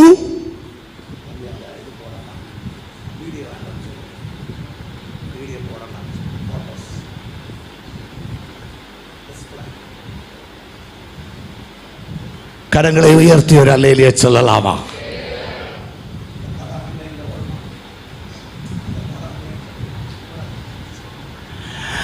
பரிசுத்த வேதாகமத்திற்கு எதிராக ஆமே நானே கிறிஸ்து என்று சொல்லிக்கொண்டு பிரேசில்லே இந்த நபர் அநேக மக்களை ஏமாற்றி வருகிறார். அவருடைய பேரு இன்றி கிறிஸ்டோ, கண்ட்ரி பிரேசில். அல்லேலூயா. பல்லு கடிச்சு பிடிச்சா தான் பேராட்சின்னு சொல்ல முடியும். ஆமை. என்டிஎன் டிவி சேனல்லே அவர் தம்மை குறித்து புகழ்ச்சியாக பல காரியத்தையும் சொல்லி தானே கிறிஸ்து என்று வெளியரங்கமாய் சொல்லி இருக்கிறார். இயேசுவுக்கு சீஷர்கள் இருந்தது போல அவரின் கூட சீஷர்களை வைத்துக் கொள்ளுகிறார். அநேக மக்களை வஞ்சித்து ஆமை இயேசுவை போல அவர் தான் சிலுவையிலே அடிக்கப்பட்டார் என்றும் ஆமை மனுஷ வர்க்கத்திற்கு ஜீவனை கொடுத்தாரும் என்று சொல்லி சோசியல் மீடியாவிலே எல்லாம் இன்னைக்கு நிரம்பி நிற்கிறது. மிக ஜாக்கிரதையோடு இந்த சத்தத்தை கேளுங்கள். கடைசி நாட்கள் எவ்வளவு வேதம் ஆமை தெளிவாக சொல்றதுன்னு பாருங்க. நானே கிறிஸ்து என்று சொல்லி மக்களை வஞ்சிக்கிற அநேக நபர்கள் உலகத்திற்கு வந்து விட்டார்கள். இப்பொழுதும் வந்து கொண்டே இருக்கிறார்கள். இது வருகைக்கு ஒரு அடையாளமாகவே இருக்கிறது. ஹல்லேலூயா. இயேசு கிறிஸ்துவின் 2ஆம் வருகைக்கு இன்னொரு அடையாளம் சொல்கிறேன். மத்தேயு சுவிசேஷம் 24வது அதிகாரம் 6வது வசனத்தை வாசிக்க கேட்கலாம். மத்தேயு 24:6. கேள்விப்படுவீர்கள், எச்சரிக்கையாயிருங்கள், சம்பவிக்க வேண்டியதே, ஆனாலும் முடிவு உடனே வராது. நல்லா கேளுங்க. இயேசு கிறிஸ்துவின் 2ஆம் வருகைக்கு இன்னொரு அடையாளம் தான் யுத்தங்கள். உலக அளவில் இன்னைக்கு பயங்கரமான யுத்தங்கள் நடந்து கொண்டே இருக்கிறதை நான் அறிவோம். 2 வருஷம் தொடர்ச்சியாக ஆமென் ஹமாஸ் இஸ்ரவேலுக்கு இடையிலே யுத்தம் நடந்து வந்தது. கழிந்த நாட்களிலே தான் ட்ரம்ப் ஒரு சமாதான ஒப்பந்தத்திலே இந்த யுத்தத்தை ஸ்டாப் பண்ண முயற்சித்தார். ஆனால் ஹமாஸ்காரர்களுக்கும் காசாவில் உள்ள ஒரு கம்யூனிட்டி ஆட்களுக்கும் இடையிலே வந்த சண்டை நிமித்தம் மீண்டும் இஸ்ரவேலை அட்டாக் பண்ணபடியினால் இஸ்ரவேலும் ஹமாஸும் மீண்டும் யுத்தம் தொடர்ந்து செய்கிறது. நேற்றுக்கு நினைக்கிறேன் 65 பேர் இறந்தார்கள். நேற்றுக்கு ட்ரம்ப் சொல்லி இருக்கிறார், இனி யுத்தம் தொடர்ந்தால், இஸ்ரவேலுக்கு விரோதமாய் செயல்பட்டால் ஹமாஸை நூடுல்ஸ் போல ஆக்குவேன். அல்லேலூயா. என்ன ஆக்குவேன்? நூடுல்ஸ் போல ஆக்குவேன், 2 நாள்ல ஆக்கி விடுவேன். அப்படின்னா அமெரிக்காவே டைரக்டாக இந்த யுத்தத்தில் இறங்க போகிறது. உலக அளவில் இந்த யுத்தம் ஒரு பெரிய பிரச்சனையாக்க பிசாசு அநேக நாட்களாக முயற்சித்து வருகிறான். இருந்தும் திருச்சபையின் பிரேயர் இந்த யுத்தங்களை எல்லாம் ஒய்ய செய்து கொண்டே வருகிறது. ஒரு அல்லேலூயா சொல்லலாமா? யுக்ரைன் ரஷ்யா கிட்டத்தட்ட 3 வருடங்களாக யுத்தம் நடக்கிறது. ஆமென். காசாவில் மட்டும் ஆமென் 40,000க்கு மேலான ஆட்கள் இறந்து விட்டார்கள். 15,000 சின்ன குழந்தைகள், 5 வயசுக்கு கீழே உள்ள ஆமென் 3,000ற்கு அதிகம் சிறு குழந்தைகள் கை கால் எல்லாம் வெடிச்சு சிதறி இறந்திருக்கிறார்கள். எப்படி? யுத்தம். யுத்தம் சொல்றது அவ்வளவு கொடூரம். முதல் உலக போர் 1915க்கும் 18க்கும் இடையே நடக்கும் போது உலக அளவில் 2 கோடி மக்கள் இறந்தார்கள். இரண்டாவது உலக போர் 1939க்கும் 45க்கு இடையே நடக்கும் போது 50 கோடி மக்கள் இறந்தாங்க. ஏன்னா யுத்த ஆயுதங்கள் கண்டுபிடிக்கிறதை பெருக்கி இருந்தார்கள். அப்ப இப்ப ஒரு உலக போர் நடந்தா என்ன நடக்கும்? பயங்கரமான அழிவு வரும். ஏன்னா பாஸ்பரஸ் பாம்பு இப்ப கண்டுபிடிச்சு வைத்திருக்கிறார்கள், ஃபாதர் பாம்பு கண்டுபிடிச்சு வச்சிருக்கிறாங்க, அணு பாம்பு கண்டுபிடித்து வைத்திருக்கிறார்கள். உலகத்தை முழுவதும் ஒரு சில மணி நேரத்தில் சுட்டரிக்கக்கூடிய பயங்கரமான பாம்புகள் கண்டுபிடிக்கப்பட்டு ஒவ்வொரு நாடுகளும் வைத்திருக்கிறது. ஒரு அல்லேலூயா சொல்லலாமா? சின்ன நாடுதான் பாகிஸ்தான். பாகிஸ்தான்ல கூட பாம்பு கண்டுபிடிச்சு வைத்திருக்கிறார்கள். இது வெடிச்சா அநேக மக்களுக்கு அழிவு வரும். 2ஆம் உலக போரில் ஒரே ஒரு பாம்பு தான் ஜப்பான்ல ஹிரோஷிமா நாகசாகி என்ற இடத்துல போட்டாங்க, அணுபாம்பு. அதனுடைய எஃபெக்ட் இன்னைக்கும் அந்த தேசத்தை 10 பேர் குழந்தைகள் பிறக்கும் போது ஒரு குழந்தைக்கு அந்த பர்டிகுலர் பிளேஸ்ல ஏதோ ஒரு அவயவத்திற்கு கேடோடு பிறக்குமாம். அப்பேற்பட்ட பயங்கரமான ஒரு யுத்த காலத்திலே நாம் வாழ்கிறோம். புதிய புதிய யுத்த ஆயுதங்கள் கண்டுபிடிக்கிறார்கள். ஆமென். 2500-3000 கிலோமீட்டர் தொலைவில் போய் அங்கே அட்டாக் பண்ற அளவுக்குள்ள மிசைல், பாலிஸ்டிக் மிசைல்.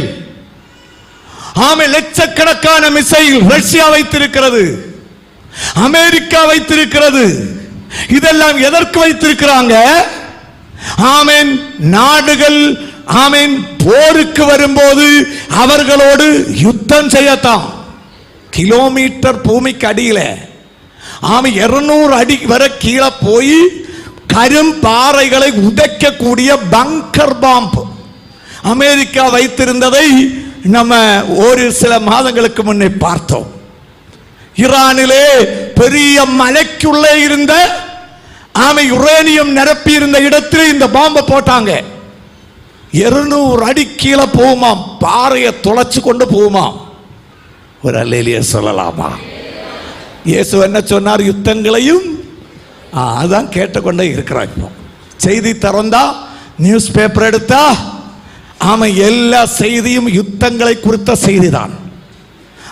நாடுகள் நாடுகளுக்கு எதிராக, ராஜ்யங்கள் ராஜ்யங்களுக்கு எதிராக பகை பெருகி கொண்டிருக்கிறது.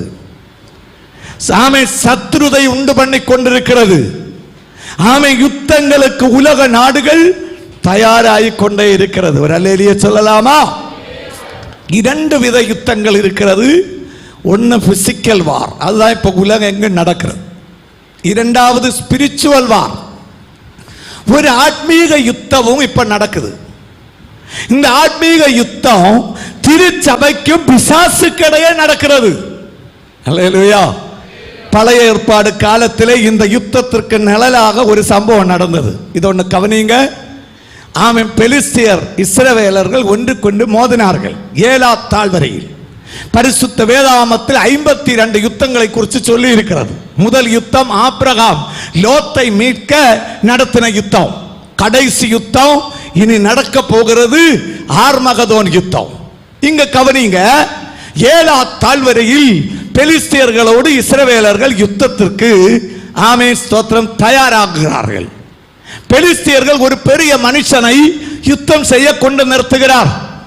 அவனுடைய பேர் தான் கோலியாத். இங்க பாருங்க, ஆமென் ஸ்தோத்திரம், இந்த மனுஷன் தான். இங்க நீங்க கவனிச்சா ஆமென் கோலியாத்திற்கும் தாவீதும், இஸ்ரவேலர்களை பிரதிநிதிகரித்துக் கொண்டு தாவீதும், பெலிஸ்தியர்களை வெளிப்படுத்திக் கொண்டு கோலியாத், இப்படி 2 நபர்கள் இடையிலே பயங்கரமான யுத்தம் நடக்கிறது.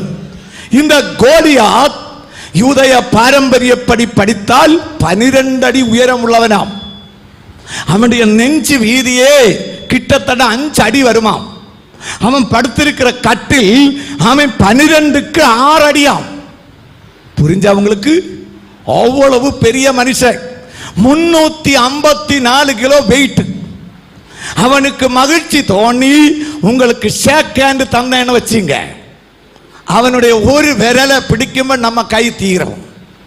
அவன் அன்போடு நல்லா இருக்கியான்னு நம்ம தோளில் தட்டினா ஆமை மெடிக்கல் காலேஜில் நம்ம பெட் ரெஜிஸ்டர் பண்ண வேண்டி வரும்.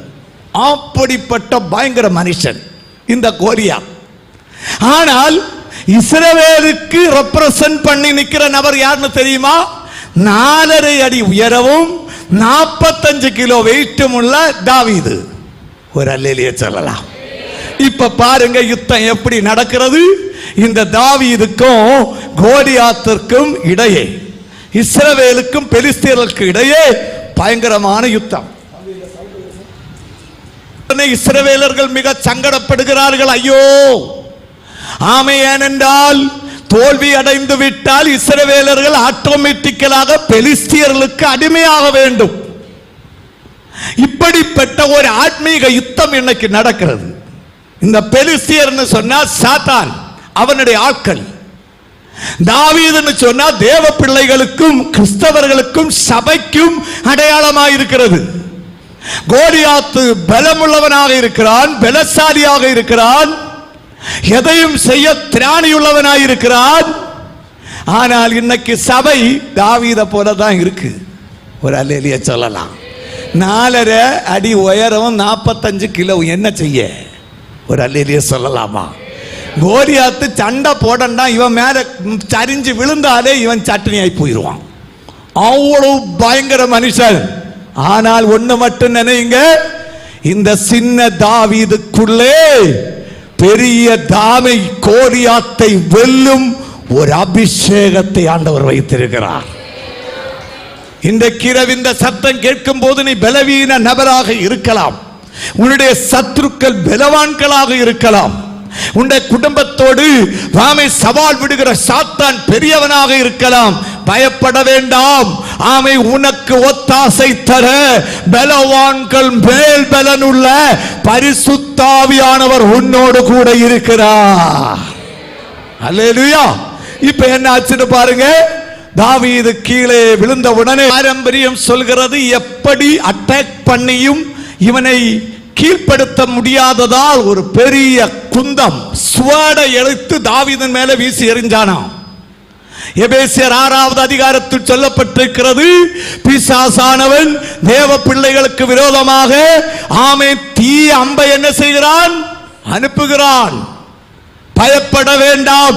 எப்படிப்பட்ட அம்புகளை பிசாசு அனுப்பினாலும் ஒரு தேவ பிள்ளையினுடைய சரீரத்தை, குடும்பத்தை, வாழ்க்கையை அது தொடாது. அப்படித்தான வேதம் சொல்கிறது. அல்லேலூயா. ஒரு ஆயுதம் உனக்கு வாய்க்காமல் போகும். அப்படியே தான் சம்பவித்தது. பாருங்க, தாவீதை அட்டாக் பண்ண முயற்சி செய்து ஒண்ணு செய்ய. சத்தத்தை கேட்கிற அன்பானவர்களே, இதை போலுள்ள ஒரு ஆவிக்குரிய யுத்தம் நடக்கிறது. இந்த யுத்தத்தில் உன்னை தோற்கடிக்க எப்படியெல்லாம் பிசாசு முயற்சி பண்ணினாலும் ஆண்டவராகிய தேவனின் ஆவி உனக்குள்ள இருந்தால் உன்னை அழிக்க, உனக்கு விரோதமாய் ஜெயமெடுக்க எந்த தீய சக்திகளுக்கு முடியாது. ஏனெனில் உன்னுடைய பலவீனத்தில் என்னுடைய கிருபை போதும் என்று சொல்லி பரமண்டலத்தில் இருக்கிற தேவன் தமது ஆவியினாலே உன்னை நிரப்ப வல்லவராக இருக்கிறார். யார் யார் இயேசுவை அண்டிக் கொள்ளுகிறார்களோ, யார் யார் இயேசுவை இரட்சகராக ஏற்றுக்கொண்டிருக்கிறார்களோ, யார் யார் பரிசுத்தமான ஒரு வாழ்க்கை நடத்துகிறார்களோ, யார் யார் முழுக்க ஞானஸ்நானம் பெற்று ரட்சிக்கப்பட்டவர்களாக இருக்கிறார்களோ அவர்களுக்குள்ளே தேவனுடைய ஆவியானவர் இருக்கிறார். ஒரு அல்லேலூயா சொல்லுங்க. ஆவியில நிரம்பி ஜெபிக்கும்போ எந்த சக்தியும் ஒரு தேவ பிள்ளையின் முன்பாக முட்டும் அடக்கும். இதுதான் ஆவிக்குரிய யுத்தம். இனி பிசிக்கல் வார், அதுதான் இயேசு சொன்னார், யுத்தங்களையும் யுத்த செய்திகளையும் கேட்பீர்கள். உலக அளவில் எத்தனையோ சர்ச்சைகள் நடந்தும் யுக்ரைன் ரஷ்யன் யுத்தம் இதுவரையும் தீரல. ஒவ்வொரு நாளும் அங்கு என்ன நடக்கிறது, செய்தியிலே என்ன சொல்கிறார்கள் கவனிக்கலாம்.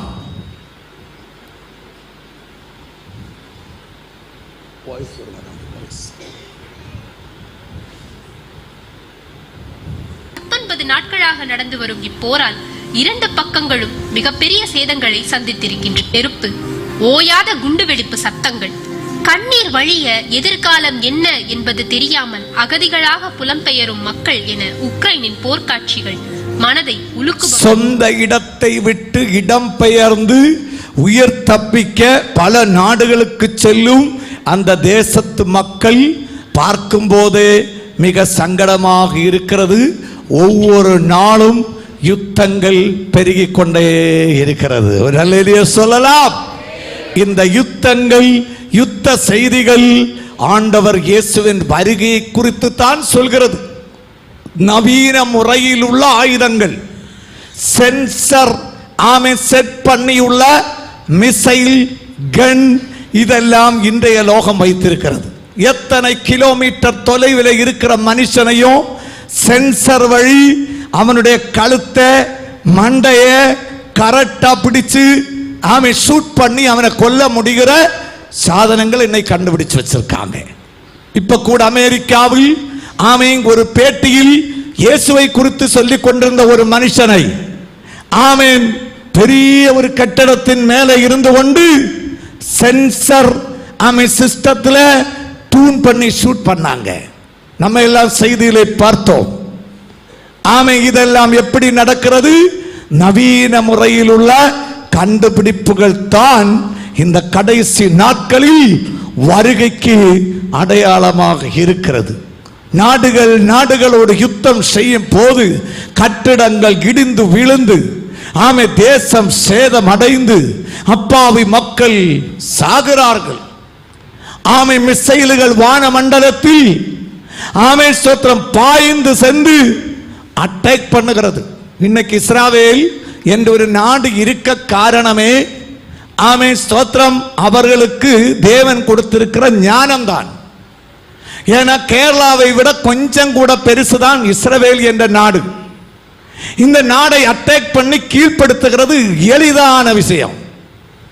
ஆனா இந்த சின்ன நாட்டிலே 1 கோடி மக்களுக்கு கீழே தான் இருக்கிறாங்க. 95 லட்சம் மக்கள் தான் இருக்கிறாங்க. இந்த ராஜ்யத்தை எதிர்க்க போன மறு நாடுகளில் 14 கோடி ஆட்கள் உள்ள நாடுகள் இவர்களை எதிர்க்க போயிருக்கிறது. இருந்தும் தைரியத்தோடு இவர்கள் போராடுகிறார்கள். எப்படி போராடுகிறார்கள்?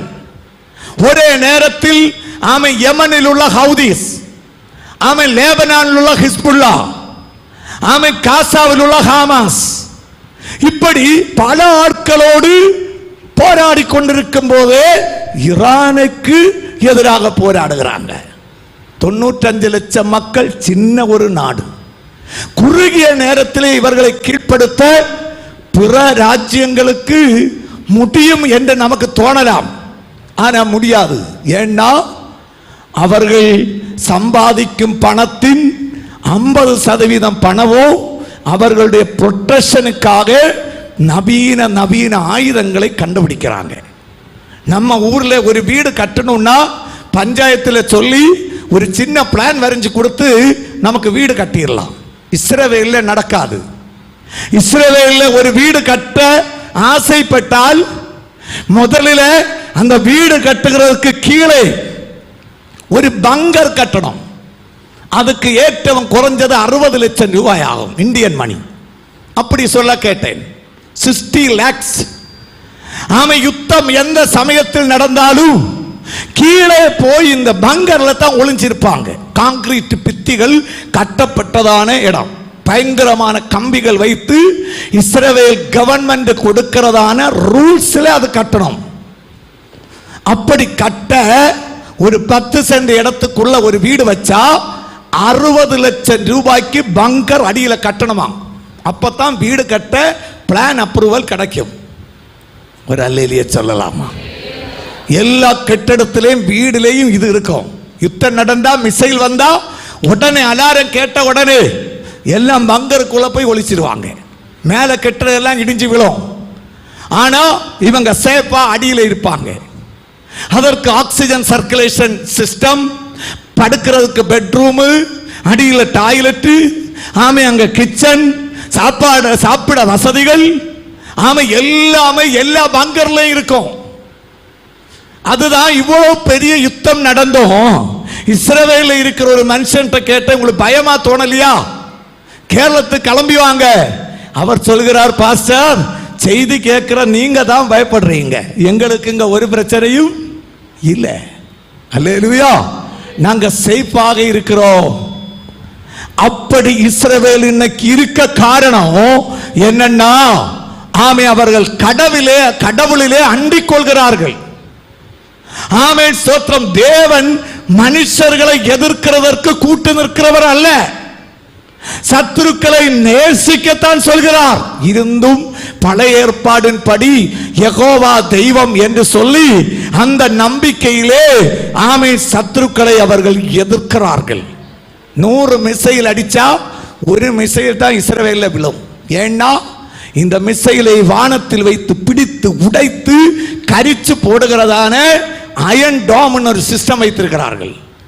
இதை போக அமெரிக்காவில் டேவிட் ஸ்லிங் சொல்லி இன்னொரு சிஸ்டம் வாங்கி வச்சிருக்காங்க.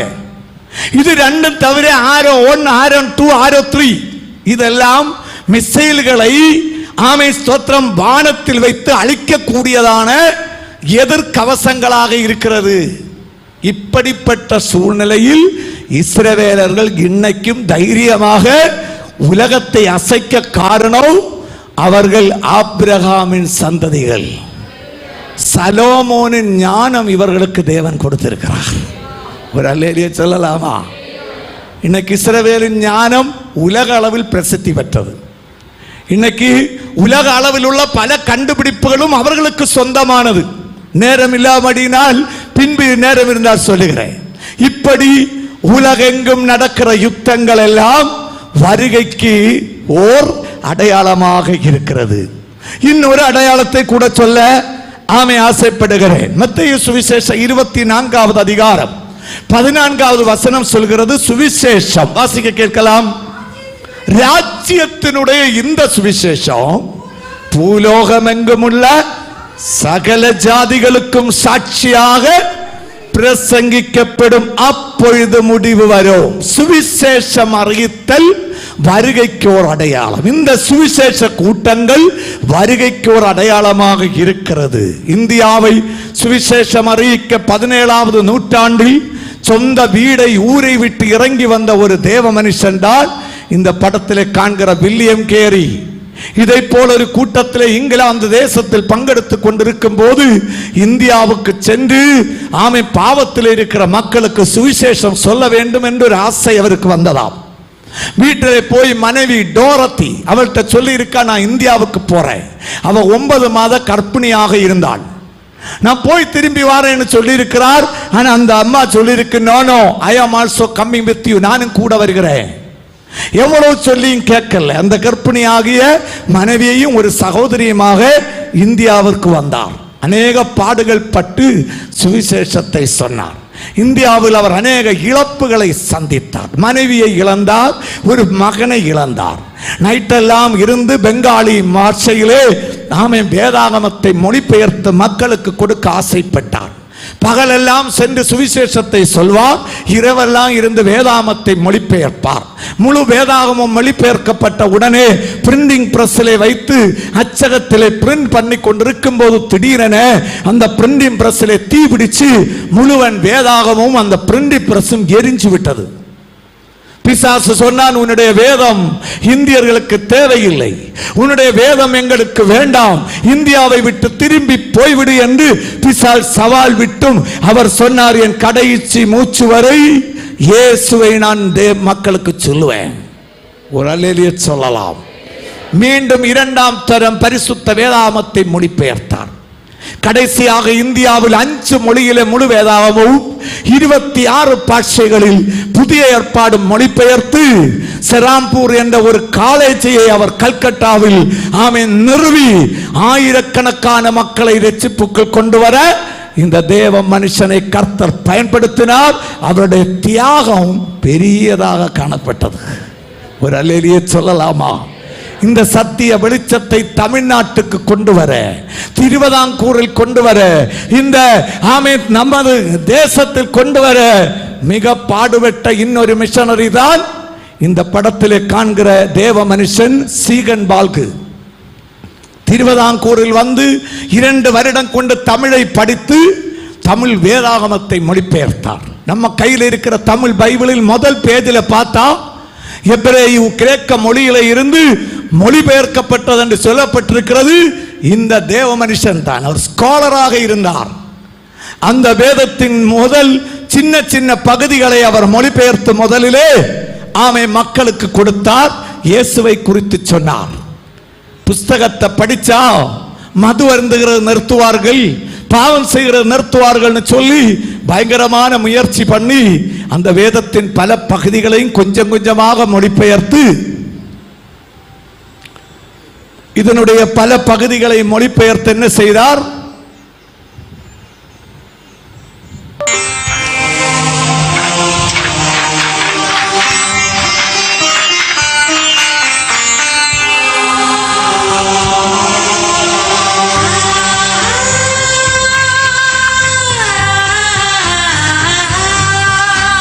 இந்த வேதத்தின் பல பகுதிகளை மக்களுக்கு மொழிபெயர்த்து கொடுத்த சீகன் பால்குவை சாத்தான் வெறுதே விடவில்லை. அவர் தங்கியிருந்த இடத்திலே மனுஷ சத்துருக்களை எழுப்பி அனுப்பினார். கொலை செய்ய அவர்கள் முயற்சி பண்ணி அந்த இரவு அவர்கள் அங்கே வருகிறதுக்கு முன்பாக ரட்சிக்கப்பட்ட ஒரு மனுஷன் அந்த இடத்திலே புறப்பட்டு போய் அவரை தப்ப செய்தார். அவர்கள் வந்து சேருகிறதுக்கு முன்பாக சீகன் பால்குவை அந்த மனுஷன் அந்த இடத்திலே இருந்து கூப்பிட்டு போய்விட்டார். என்ன விஷயம்?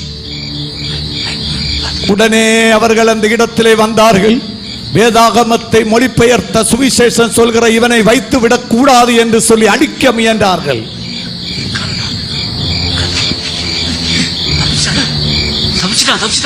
சீக்கிரம் துரத்துங்க, வாங்க, வேகமா போங்க.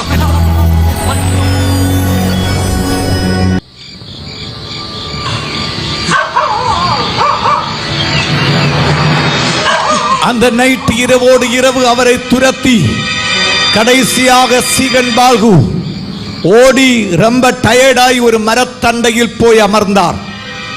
கிடைத்து விட்டான் என்று சொல்லி கையில் இருந்த அருவா வீசி அவர் மேல் எறிய அதிசயமாக தேவதூதன் அவர் தெரியாமலே அந்த இடத்தில் இருந்து மாறி எந்த தீங்கும் இல்லாமல் அவர் தப்பிக்க கர்த்தர் உதவி செய்தார். அவருடைய உயிருக்கு எந்த ஆபத்தும் வராமல் அந்த கத்தி போய் மரத்தில் கொண்டது. அவர் அந்த இடத்தில் இருந்து தப்பித்துக் கொண்டார். சுவிசேஷம் சொல்கிறவர்களை தப்ப வைக்கும் ஒரு தெய்வம் உயிரோடு இருக்கிறார். ஒரு அல்லேலூயா சொல்லலாமா? இப்படியெல்லாம் தியாகத்தோடு நம்ம தேசத்தில் சுவிசேஷம் சொன்னார்கள். வடக்கு இந்தியாவில் சுவிசேஷம் சொல்ல கர்த்தர் பயன்படுத்த இன்னொரு மனுஷன் தான் சாது சுந்தர் சிங். அவருடைய சின்ன பிராயத்திலே வேதாகமத்தை கிழித்தவர். காலேஜில் படிக்கும் போது வேதாகமத்தை பப்ளிக்கிலே தரையில் போட்டு கிழித்து எரிய வைத்தார். புனித புத்தகம் இதை எரிக்கிறது தப்புடா. டேய், நான் இதை எரிக்கிறது தப்புனா அந்த கிறிஸ்தவனவை இயேசுதான் மெய்யான தேவன்னு சொல்றாங்களே, அதுவும் தப்புதான். கடைசியா வேதத்தை கிழித்து அதை எரிய வச்சு காலேஜிலே மகிழ்ச்சியாக சந்தோஷப்பட்டான் சாது சுந்தர் சிங். ஆனால் நடந்தது என்ன? அவர் அம்மாவுக்கு ஒரே மகனாக இருந்தார். ரொம்ப அதிக அம்மாவை நேசித்து இருந்தான். ஒரு நல்ல அம்மா, எல்லா தெய்வங்களிலேயும் நம்பிக்கை உள்ள ஒரு அம்மாவாக இருந்தாங்க. திடீரென ஒரு நாள் அந்த அம்மா கீழே விழுந்து செத்து போய்விட்டாங்க. அது சுந்தர் சிங்குடைய மனதை அலக்கழித்தது. எல்லா கடவுள்களிலும் நம்புற என் அம்மாவுக்கு ஏன் இப்படி நடந்தது? ஏதாவது ஒரு தெய்வம் என் அம்மாவை காப்பாற்றவில்லையே. மன வருத்தப்பட்டு மன அழுத்தத்திற்கு ஏற்பட்டு கடைசியாக ஒரு நாள் நைட்டிலே காணப்படாத தெய்வங்களை நோக்கி அவர் ஒரு ஜெபம் நடத்தினார். அந்த ஜெபம் என்னன்னா, ஆமே ஸ்தோத்திரம். நம்ம கேட்கலாம், அந்த ஜெபம் என்னன்னு கேட்கலாமே. ஒருவர் இருப்பாரானால் நான் அவரை பார்க்க என்று ஒருவர் இருப்பாரானால் நான் அவரை பார்க்க வேண்டும். அவர் எனக்கு காட்சி தர வேண்டும். அப்படி அந்த தேவன் காட்சி தரவில்லை என்றால் நான் விடியற்காலம் 5 மணிக்கு வரும் ரயிலில் தற்கொலை செய்ய போகிறேன். அப்படி தீர்மானித்திருக்கிற அந்த இரவிலே சூரியனை விட ஒரு பெரிய ஒளி அவருடைய ரூமை அடித்ததாம். அந்த அறைக்குள்ளே ஒரு சத்தம், சுந்தர் சிங், சுந்தர் சிங், ஏன் என்னை உபத்திரவம் செய்கிறாய்? அந்த சத்தம் இயேசுவின் சத்தமாக இருந்தது. இந்த சத்தம் கேட்டுக்கொண்டிருக்கும் போது ஒரு கட்டன்ஸ் லோரியில தடிகள் இறக்கிறது மாதிரி ஏதோ அவருடைய உடம்பை விட்டு இறங்கி போய்விட்டதாம். அந்த நாளிலே இருந்து சுந்தர் சிங் இயேசுவை இரட்சகராக ஏற்றுக்கொண்டார். அப்படி வடக்கு இந்தியாவின் பல பகுதியிலே சுவிசேஷம் சொல்ல அந்த தேவ மனுஷனை கர்த்தர் பயன்படுத்தினார். இவ்வண்ணம் உலகெங்கும் சுவிசேஷம் அறிவிக்கப்பட்டு கொண்டே இருக்கிறது. சுவிசேஷம் உலகமெங்கும் அறிவிக்கப்பட்டு கொண்டிருக்கிற ஒரு காலத்தில் ஆண்டவர் இயேசுவின் வருகை அதி சீக்கிரமாய் இருக்கிறது என்பதை இன்றைக்கு இரவு நாம் சொல்லும் போது உங்களுக்கு புரியும் என்று நான் நம்புகிறேன். ஆண்டவர் இயேசுவின் வருகை சீக்கிரம். அல்லேலூயா, ஆமே ஸ்தோத்திர. உலகத்தின் எல்லா பகுதிகளிலும் வேதம் சொன்ன எல்லா தீர்க்க தரிசனங்களும் இன்னைக்கு நிறைவேறிக்கொண்டே இருக்கிறது. அல்லேலூயா. இயேசு கிறிஸ்துவின் 2ஆம் வருகைக்கு முன்பு இந்த உலகத்தில் வேதம் எச்சரித்த காரியங்கள் எல்லாம் நடந்து கொண்டிருக்கிறது. அதனால வருகை அது சீக்கிரம் என்பது உண்மையான சத்தியம். லூக்கா சுவிசேஷம் 21வது அதிகாரம் 35வது வசனத்தை வாசிக்க கேட்கலாம்.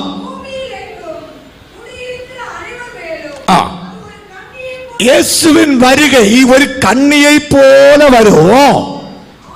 ஆகையால் இனி சம்பவிக்க போகிற இவைகளுக்கெல்லாம் இந்த சத்தம் கேட்கிற நீங்கள் தப்பி மனுஷகுமாரனுக்கு முன்பாக நிற்க பாத்திரவான்களாக எண்ணப்படுவதற்கு இன்று கர்த்தர் சொல்கிறார். எப்போது என்ன செய்யுங்கள்?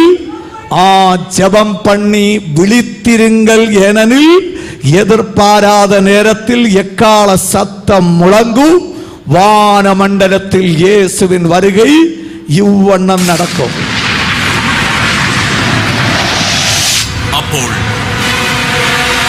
വലിയ കാഹളത്തോടും ശക്തിയോടും മഹത്വത്തോടും കൂടെ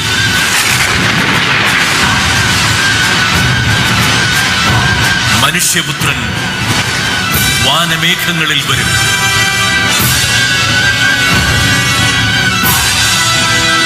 நாம் யாரும் எதிர்பாராத நேரத்தில் நினையாத நாளிகையில் இயேசு வருவார். அன்று பரிசுத்தவான்கள் ரட்சிக்கப்பட்டு முழுக்கு ஞானஸ்நானம் பெற்றவர்கள் இவ்வண்ணம் பறந்து வானமண்டலத்தில் இயேசுவை சந்திப்பார்கள். இயேசுவின் வருகையின் நாளில் உலகத்தில் உள்ள எல்லா செய்தித்தாளும் பிரேக்கிங் நியூஸ் இதான் இருக்கும். மல்டிடியூட்ஸ் மிஸ்ஸிங், லட்சக்கணக்கான மக்களை காணோம் என்று எல்லா செய்தியிலையும் நியூஸ் வந்து கொண்டே இருக்கும். ஆதலால் லூக்கா சுவிசேஷம் 21:34 வாசிக்கலாம். உங்கள் இருதயங்கள் பெருந்தீண்டியினாலும் வெறியினாலும் அநேகருக்கு லௌகிக கவலை, அது செய்யல இது செய்யல, பிள்ளைய திருமணம் பண்ணி கொடுக்கல, வீடு கட்டி முடிக்கல, லௌகிக கவலைகளாலும் ஆண்டவர் சொல்லுகிறார், பாரமடையாத படிக்கும் நீங்கள் நினையாத நேரத்தில் அந்த நாள் உங்கள் மேல் வராத படிக்கும் என்ன செய்ய வேண்டும்? எச்சரிக்கையாயிருக்க வேண்டும். நினையாத நாளிகையில் எக்கால சத்தம் கேட்கும். ஒருவேளை நீங்க ஸ்கூலில் இருக்கலாம், காலேஜில் இருக்கலாம், மார்க்கெட்டில் இருக்கலாம், 100 நாள் வேலைக்கு போயிருக்கலாம், நாகர்கோவில் சிட்டியில இருக்கலாம். எங்க நீங்க இருக்கிறீர்கள் என்று சொல்ல முடியாது. திடீரென எக்காலம் துணிக்கும். உலகத்தின் அத்தனை பகுதியில் உள்ள மனுஷர்களும் ஆண்டவர் இயேசுவின் வருகையின் நாளில் பரிசுத்தவான்கள் அந்த எக்கால சத்தம் கேட்பார்கள். அது நினையாத நாழிகையிலே இருக்கும். பரிசுத்தவான்கள் மட்டும் வேர் பிரித்து தேவ சமூகத்தில் எடுக்கப்படுவார்கள். 1 தெசலோனிக்கர் 4வது அதிகாரம் 16-17 வசனத்தில் இவ்வண்ணம் சொல்லி இருக்கிறது, வாசிக்கலாம். ஏனெனில் கர்த்தர் தாமே ஆரவாரத்தோடும் பிரதான தூதனுடைய சத்தத்தோடும் தேவ எக்காலத்தோடும் வானத்திலிருந்து இறங்கி வருவார். அப்பொழுது கிறிஸ்துவுக்குள் மரித்தவர்கள் முதலாவது எழுந்திருப்பார்கள். பின்பு உயிரோடு இருக்கும் நாமும் கர்த்தருக்கு எதிர்கொண்டு போக மேகங்கள் மேல் அவர்களோடு கூட ஆகாயத்தில் எடுத்து கொள்ளப்பட்டு, இங்க பாருங்க, ஆண்டவர் வரும் நாளில் எக்காலம் துணிக்கும் போது மரித்த பரிசுத்தவான்கள் கல்லறைகளில் இருந்து உயர்த்தெழுவார்கள். ரட்சிக்கப்பட்ட ஞானஸ்நானப்பட்ட பெற்றோர்களை, உற்றோர்களை, உரியவர்களை இழந்து சங்கடத்தில் இருக்கிறவங்க இருந்தா சந்தோஷப்படும் ஒரு நாள் வரப்போகிறது. ஏனெனில் அவர்கள் எல்லாம் கல்லறையில் இருந்து என்ன செய்வார்கள்? உயர்த்தெழுவார்கள், உயிரோடு எழும்புவாங்க. எக்காலம் துணிக்கும் போது கல்லறை திறக்கும். எப்படின்னு பாருங்க, இதை போல கல்லறை அன்னைக்கு திறக்கும்.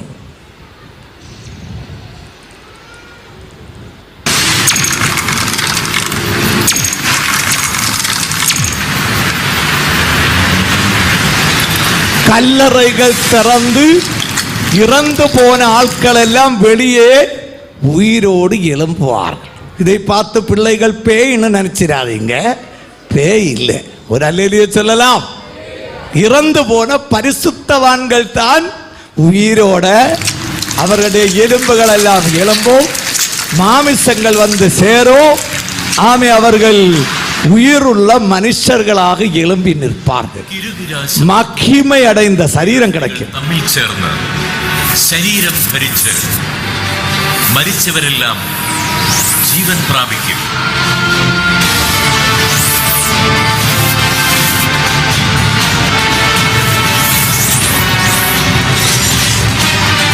அப்போ ஆண்டவர் இயேசு வரும்போ மரித்தவர்கள் எல்லாம் கல்லறையில் என்ன செய்வாங்க? எல்லாரும் கிடையாது, பரிசுத்தவான்கள் மட்டும். அதனால் மனுஷன் சாகும் போது வீணாக பணம் செலவாக்குறது குறைக்கிறது நல்லது. ஏன்னா எக்காலம் கேட்கும்போது திடீரென எழும்பணும், முடிஞ்சா மண்ணில் வைக்கிறது நல்லது. அல்லேலூயா. காங்கிரீட் பித்தி எல்லாம் போட்டு கோபுரம் எல்லாம் பணிது லட்சக்கணக்கான பணம் முடக்கி வரும்போது தாமதியாமல் இதெல்லாம் உடைச்சிட்டு வெளியே வரணும் இல்ல? ஒரு அல்லேலூயா சொல்லலாம். அந்த காசு கூட முடிஞ்சா சுவிசேஷம் அறிவிக்க கொடுங்க. ஆமென். மண்ணில் வச்சா நல்லது. கேட்கும் போதே ஒரு அடியை எழுப்பி போலாம். சாகர எல்லாரும் அப்படித்தான் சொல்றாங்க, பரிசுத்தவான்கள் முடிஞ்சா மண்ணிலேயே புதையுங்க. ஏன்னா இதை போல அவர்கள் கல்லறைகள் இருந்து எழும்புவார்கள். லூக்கா சுவிசேஷம் 17:34 முதல் 36 வரை வாசிக்கும் போது அங்கே இப்படி சொல்லப்பட்டிருக்கிறது. அந்த ராத்திரியில் ஒரே படுக்கையில் படுத்திருக்கிற 2 பேரில் ஒருவன் ஏற்றுக்கொள்ளப்படுவான். அதன் பொருள் என்ன? ஒரு வீட்டில் மனைவி புருஷனும் படுத்திருக்கிறார்கள். நான் ஒரு பேரு சொல்றேன், அந்த பேர்ல யாராவது இருந்தா தயவம் மன்னிச்சுக்குங்க. தங்கப்பனும் தங்கம்மாவும் படுத்திருக்கிறார்கள். ஆண்டவர் இயேசுவின் வருகையின் போது ரட்சிக்கப்பட்ட தங்கம்மா எடுத்துக்கொள்ளப்பட்டாங்க. தங்கப்பன் என்ன செய்யப்பட்டார்? கைவிடப்பட்டார். அதுதான் இங்க 2 பேரில் ஒரு ஆள் என்று சொல்லப்பட்டிருக்கு. ஒரு அல்லேலியா சொல்லலாமா? ஆமா, இப்படி அநேக காரியங்கள் நடக்கும். இன்னொரு வீட்டில் செல்லம்மாவும் செல்லப்பாவும் படுத்திருந்தார். அப்ப அங்கேயும் வருகையில் ஒரு ஆள் செல்லப்பா ரட்சிக்கப்பட்டவர் எடுத்து விட்டார். அந்த பேர் இருந்தா தயவா மன்னிச்சுக்குங்க. ஒரு அல்லேலியா சொல்லலாம். அப்ப காலையில எழும்பி ஆமீன் தங்கப்பம் பார்த்தா தங்கமே காணோம். பக்கத்து வீட்டில் ஆமீன் ஸ்தோத்திரம் செல்லம்மா பார்த்தா செல்லப்பனை காணோம். 2 பேரும் தேடி தேடி ஒன்று கொண்டு பார்த்தபோது ஒரு வீட்டில் அம்மாவை காணோம், ஒரு வீட்டில் அப்பாவை காணோம். இவங்க 2 பேரும் தீர்மானிச்சாங்க ஓடி போயிருப்பாங்கன்னு. அதனால ஸ்டேஷன்ல போய் ஒரு பேப்பர் கொடுக்கலான்னு அங்க போனா இன்ஸ்பெக்டரை காணோம். ஆங்காங்கே ஆட்கள் காணாமற் போவார்கள். ஆமே, ஸ்கூல்ல வாத்தியார் எழுதி கொண்டிருப்பார், திரும்பி பார்க்கும்போது சிறு குழந்தைகள் காணாமற் போவார்கள். அதனால வருகை மிக சமீபம். இயேசுவின் வருகையில் எடுக்கப்படாவிட்டால் அநேகர் ஏமாற்றப்படுவாங்க. தமிழ்நாடு டிரான்ஸ்போர்ட் பஸ்ல எல்லாம் ஏறி போகும்போது வருகை சீக்கிரம் ஆனபடியினால் ஒரு வார்த்தை கேட்டுக்கோங்க. டிரைவர் சார்ட்ட, சார் ரட்சிக்கப்பட்டிருக்கீங்களா? ஆமான்னு சொன்னா சொல்லுங்க, நாங்க அடுத்த பஸ்ஸுக்கு வரோம். அல்லேலூயா. ஏன்னா ரட்சிக்கப்படாதவர்கள் அப்படித்தான் செய்யணும். ஏன்னா பஸ் பாதுகாப்பா அப்பதான் போய் நிற்கும். ஒரு அல்லேலூயா சொல்லலாம். இல்ல ஒரு இறக்கத்தில் வச்சு இயேசு வந்தா டிரைவர் போவார், பஸ் எங்க போய் சேரும்? திருவட்டார் இறக்கத்தில் வச்சுன்னு நினைங்க. ஒரு அல்லேலூயா சொல்லலாம். ரட்சிக்கப்பட்டவர்களுக்கு குழப்பம் இல்லை, எந்த வண்டியில ஏறுங்க. இல்லாதவர்கள் பயப்பட வேண்டிய ஒரு காரணம்னு சொல்ல வர்றேன். பஸ்ஸில் மட்டும் இல்லைங்க, ஆட்டோ பிடிக்கும் போதும் கேளுங்க, அண்ணாச்சி ஆமை ரட்சிக்கப்பட்டீங்களா, ஞானஸ்நானம் பெற்றீங்களா? இல்லை, மாறு அடுத்த வண்டியை விடுது. அல்லேலூயா. அது நடக்கும் கண்டிப்பாக. இன்னைக்கு லண்டன்ல ஒரு ஏர்லைன் பிரைவேட் கம்பெனி பைலட் வைக்கும் போது 2 பைலட் வைப்பாங்க. 2 பேரும் கிறிஸ்தவர்களாக இருந்தா சான்ஸ் கொடுக்க மாட்டாங்களாம். ஒருத்தரை கிறிஸ்தவரை இட்டு இன்னொருத்த புத்த மதத்தில் இருந்து இஸ்லாம் இல்லாட்டி வேற ஒரு வேற்று சமயத்தாரனுக்கு சான்ஸ் கொடுப்பானாம். ஏன்னா அவங்க நம்புகிறாங்க இயேசு வருவார். 2 கிறிஸ்தவனாயிருந்தா ஒருத்தன் என்ன செய்திருவான், போனா இன்னொருவன் நம்ம வண்டி என்ன செய்வான், கீழே கொண்டு வருவான். 2 பேரும் போனா யாரு கீழே இறக்குறது? அப்படி ஒரு ஏர்லைன் கம்பெனி வரை இப்ப சிந்திக்க துவங்கி இருக்கிறது. வேதம் எவ்வளவு கிளியரா சொல்லுதுன்னு பாருங்க. 2 பேர் படுத்திருப்பார்கள், ஒரு ஆள் எடுத்துக் கொள்ளப்படுவார்கள். இனி கீழே பாருங்க. ஆமே, திரிகை திரிக்கிற 2 ஸ்திரீகள், ஒருத்தி ஏற்றுக் கொள்ளப்படுவாள், மற்றவள் கைவிடப்படுவாள். அந்த காலத்தில் அரி அரைக்கிற திரிகை, இன்னைக்கு மிக்ஸி எல்லாம் இருக்கு. அந்த கல்ச்சர்ல எழுதப்பட்டிருக்கிறது. அக்காவும் தங்கச்சி என்ன செய்யறாங்க, ஒரு ஆள் அரிசி கிண்டி போடுறா, இன்னொருத்தி என்ன செய்யறா. அப்போ தங்கச்சி ரசிக்கப்பட்டாச்சு, அக்கா ரசிக்கப்படல. வருகையில் தங்கச்சி எடுத்துக் கொள்ளப்படுவாள், அக்கால் கைவிடப்படும். அதுதான் பொருள். 3வதாக வயலில் இருக்கிற 2 பேரில் ஒருவன் ஏற்றுக் கொள்ளப்படுவான். மச்சானு எங்க போயாச்சு, வயல்ல வேலைக்கு. ஆமை, ஒருத்தன் ரசிக்கப்பட்டிருந்தான், எடுத்துக் கொள்ளப்பட்டான். இன்னொருவன் கைவிடப்பட்டான். புரிந்து கொண்டவர்கள் மட்டும் அல்லேலூயா சொல்லலாமா?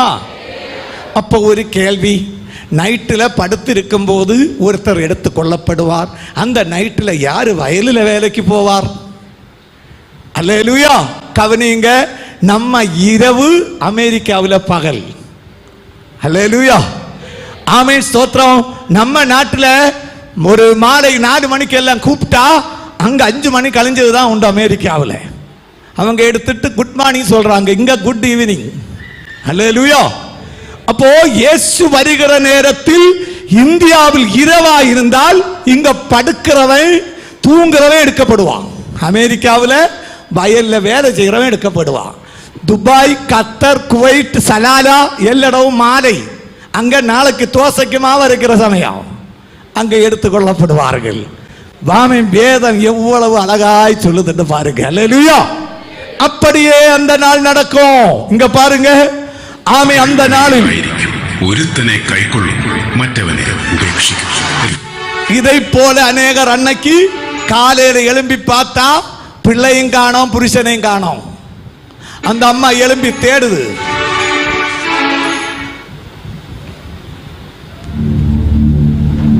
தெரியாமல் அநேகர் ஏமாந்து അശ്വന്തി രാവിലെ എവിടെ പോയി? ചാക്കോച്ചായ, ചാക്കോച്ചായ.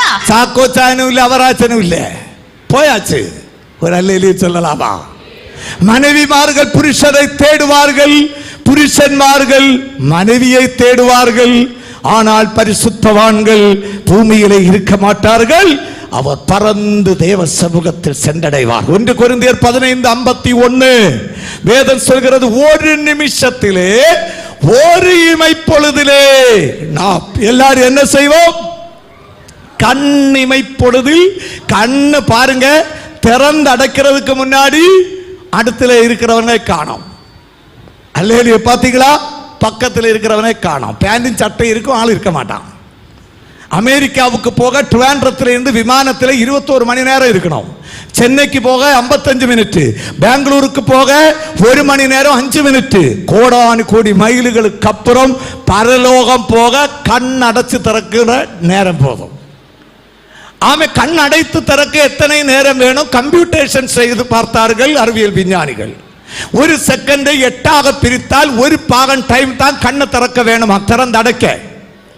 அவ்வளவு சீக்கிரத்திலே பரிசுத்தவான்கள் இவ்வண்ணம் பரமேறி செல்வார்கள்.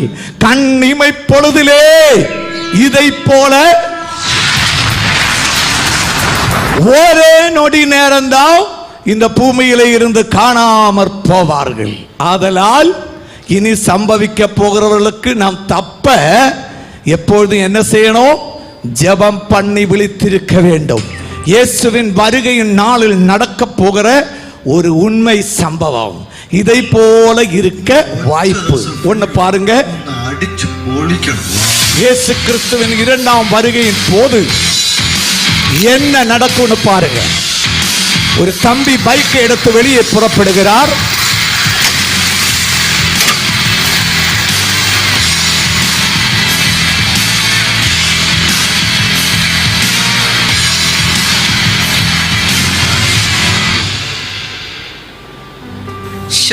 ചർച്ചിൽ പോകാൻ ഒത്തിരി സമയമായിപ്പോയി. ഇനി എപ്പോഴെത്തുമെന്ന് അറിയില്ല. ഹായ് ചേട്ടാ. ഹായ്. എങ്ങോട്ടേക്കാ? ഞാനേ ആനപ്പാറയിലേക്കാ. ഇയാൾ എങ്ങോട്ടാ? ചർച്ചിലേക്കാ. സമയം ഇച്ചിരി ലേറ്റായി പോയി. ഒന്ന് ലിഫ്റ്റ് തരാമോ? ആ, കേറിക്കോ, കേറിക്കോളൂ. ഓക്കെ ഓക്കെ ചേട്ടാ. Praise God. அவர்கள் சேர்ந்து சந்தோஷமாய் பிரயாணம் பண்ணி பேசிக்கொண்டே போகிறார்கள். திடீரென வருகை நடந்தா என்ன நடக்கும் என்று பார்க்கலாம். Hi, praise the lord. Hi. ചർച്ചിൽ പോകാൻ ഒത്തിരി സമയമായി. ആ, സമയടാ, പോം. ഹേ ചേട്ടാ, ചർച്ചിലേക്കൊന്നും കാണുന്നില്ലല്ലോ. എനിക്ക് വെറുതെ മെനക്കെടാവുന്ന സമയമില്ല, ഞാൻ ഒത്തിരി ബിസിയില്ല. എന്റെ ഒരു ശാപ.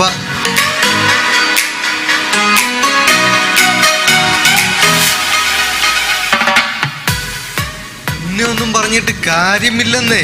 ചേട്ടാ, യേശുവിന്റെ വരവെടുത്തു പോയി. യേശു എവിടെ? എപ്പോ വരുമെന്നാ? വെറുതെയാ ചേട്ടാ, വരവിന്റെ അടയാളങ്ങൾ സംഭവിച്ചോണ്ടിരിക്കുക. എന്നാ സംഭവങ്ങളാ? പ്രകൃതിയിലെ മാറ്റങ്ങളും COVID-19 അതിന്റെ ലക്ഷണങ്ങളല്ലേ?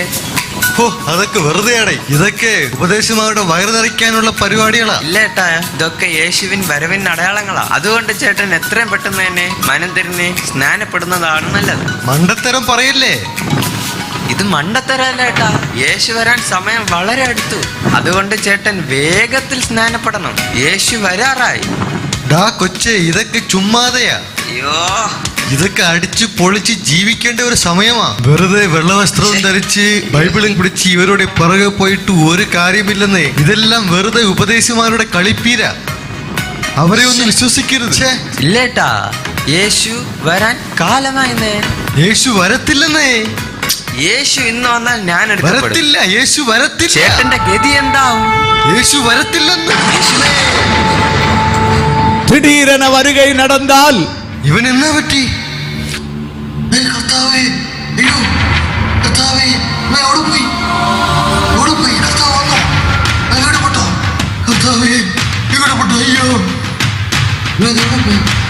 കർത്താവ് വന്നോ?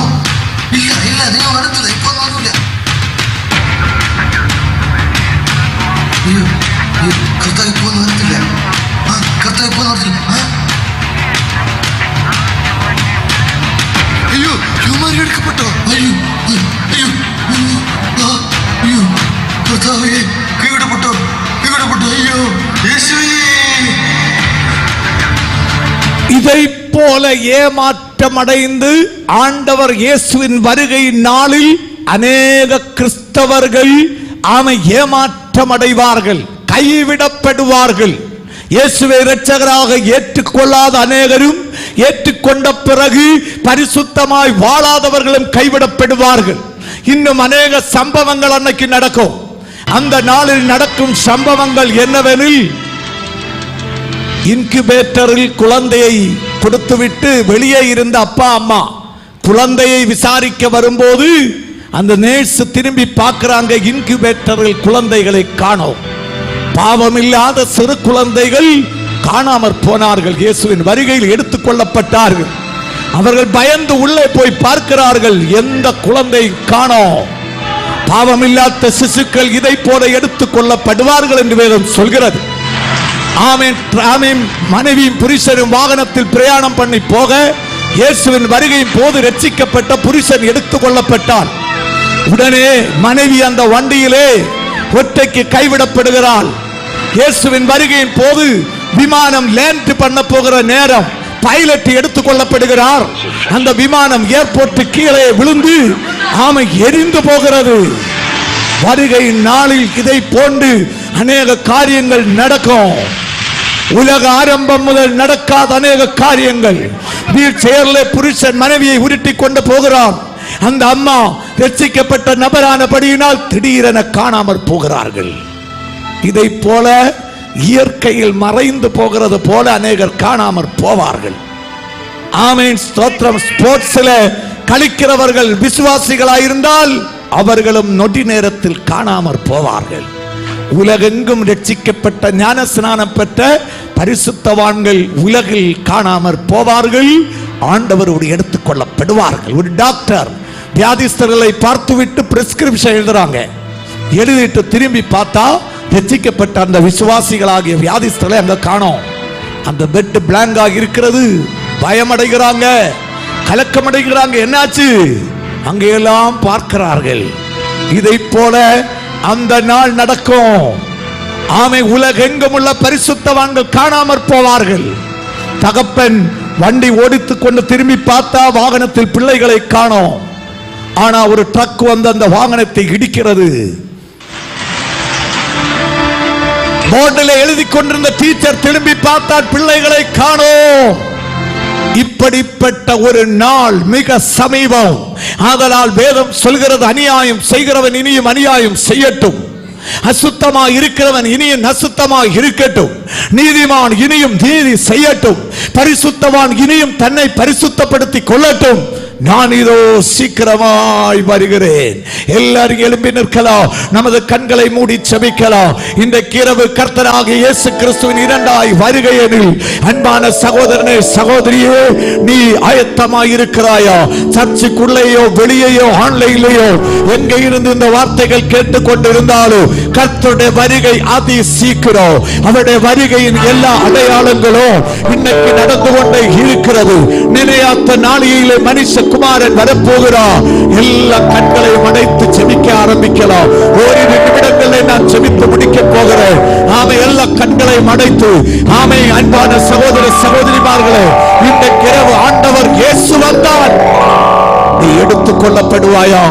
நீ ஆயத்தமாயிருக்கிறாயா? இந்த இயேசுவை முழுமையாக நீ இரட்சகராய் ஏற்றுக்கொண்டாயா? உனக்கு ஞானஸ்நானம் பெற்று விட்டாயா? ஒருவேளை இயேசுவை நீ இரட்சகராய் ஏற்றுக்கொண்டிருக்கலாம், சர்ச்சுக்கு வருகிற நபராக கூட இருக்கலாம். ஆனால் முழுக்க ஞானஸ்நானம் பெற்றிருக்கிறாயா?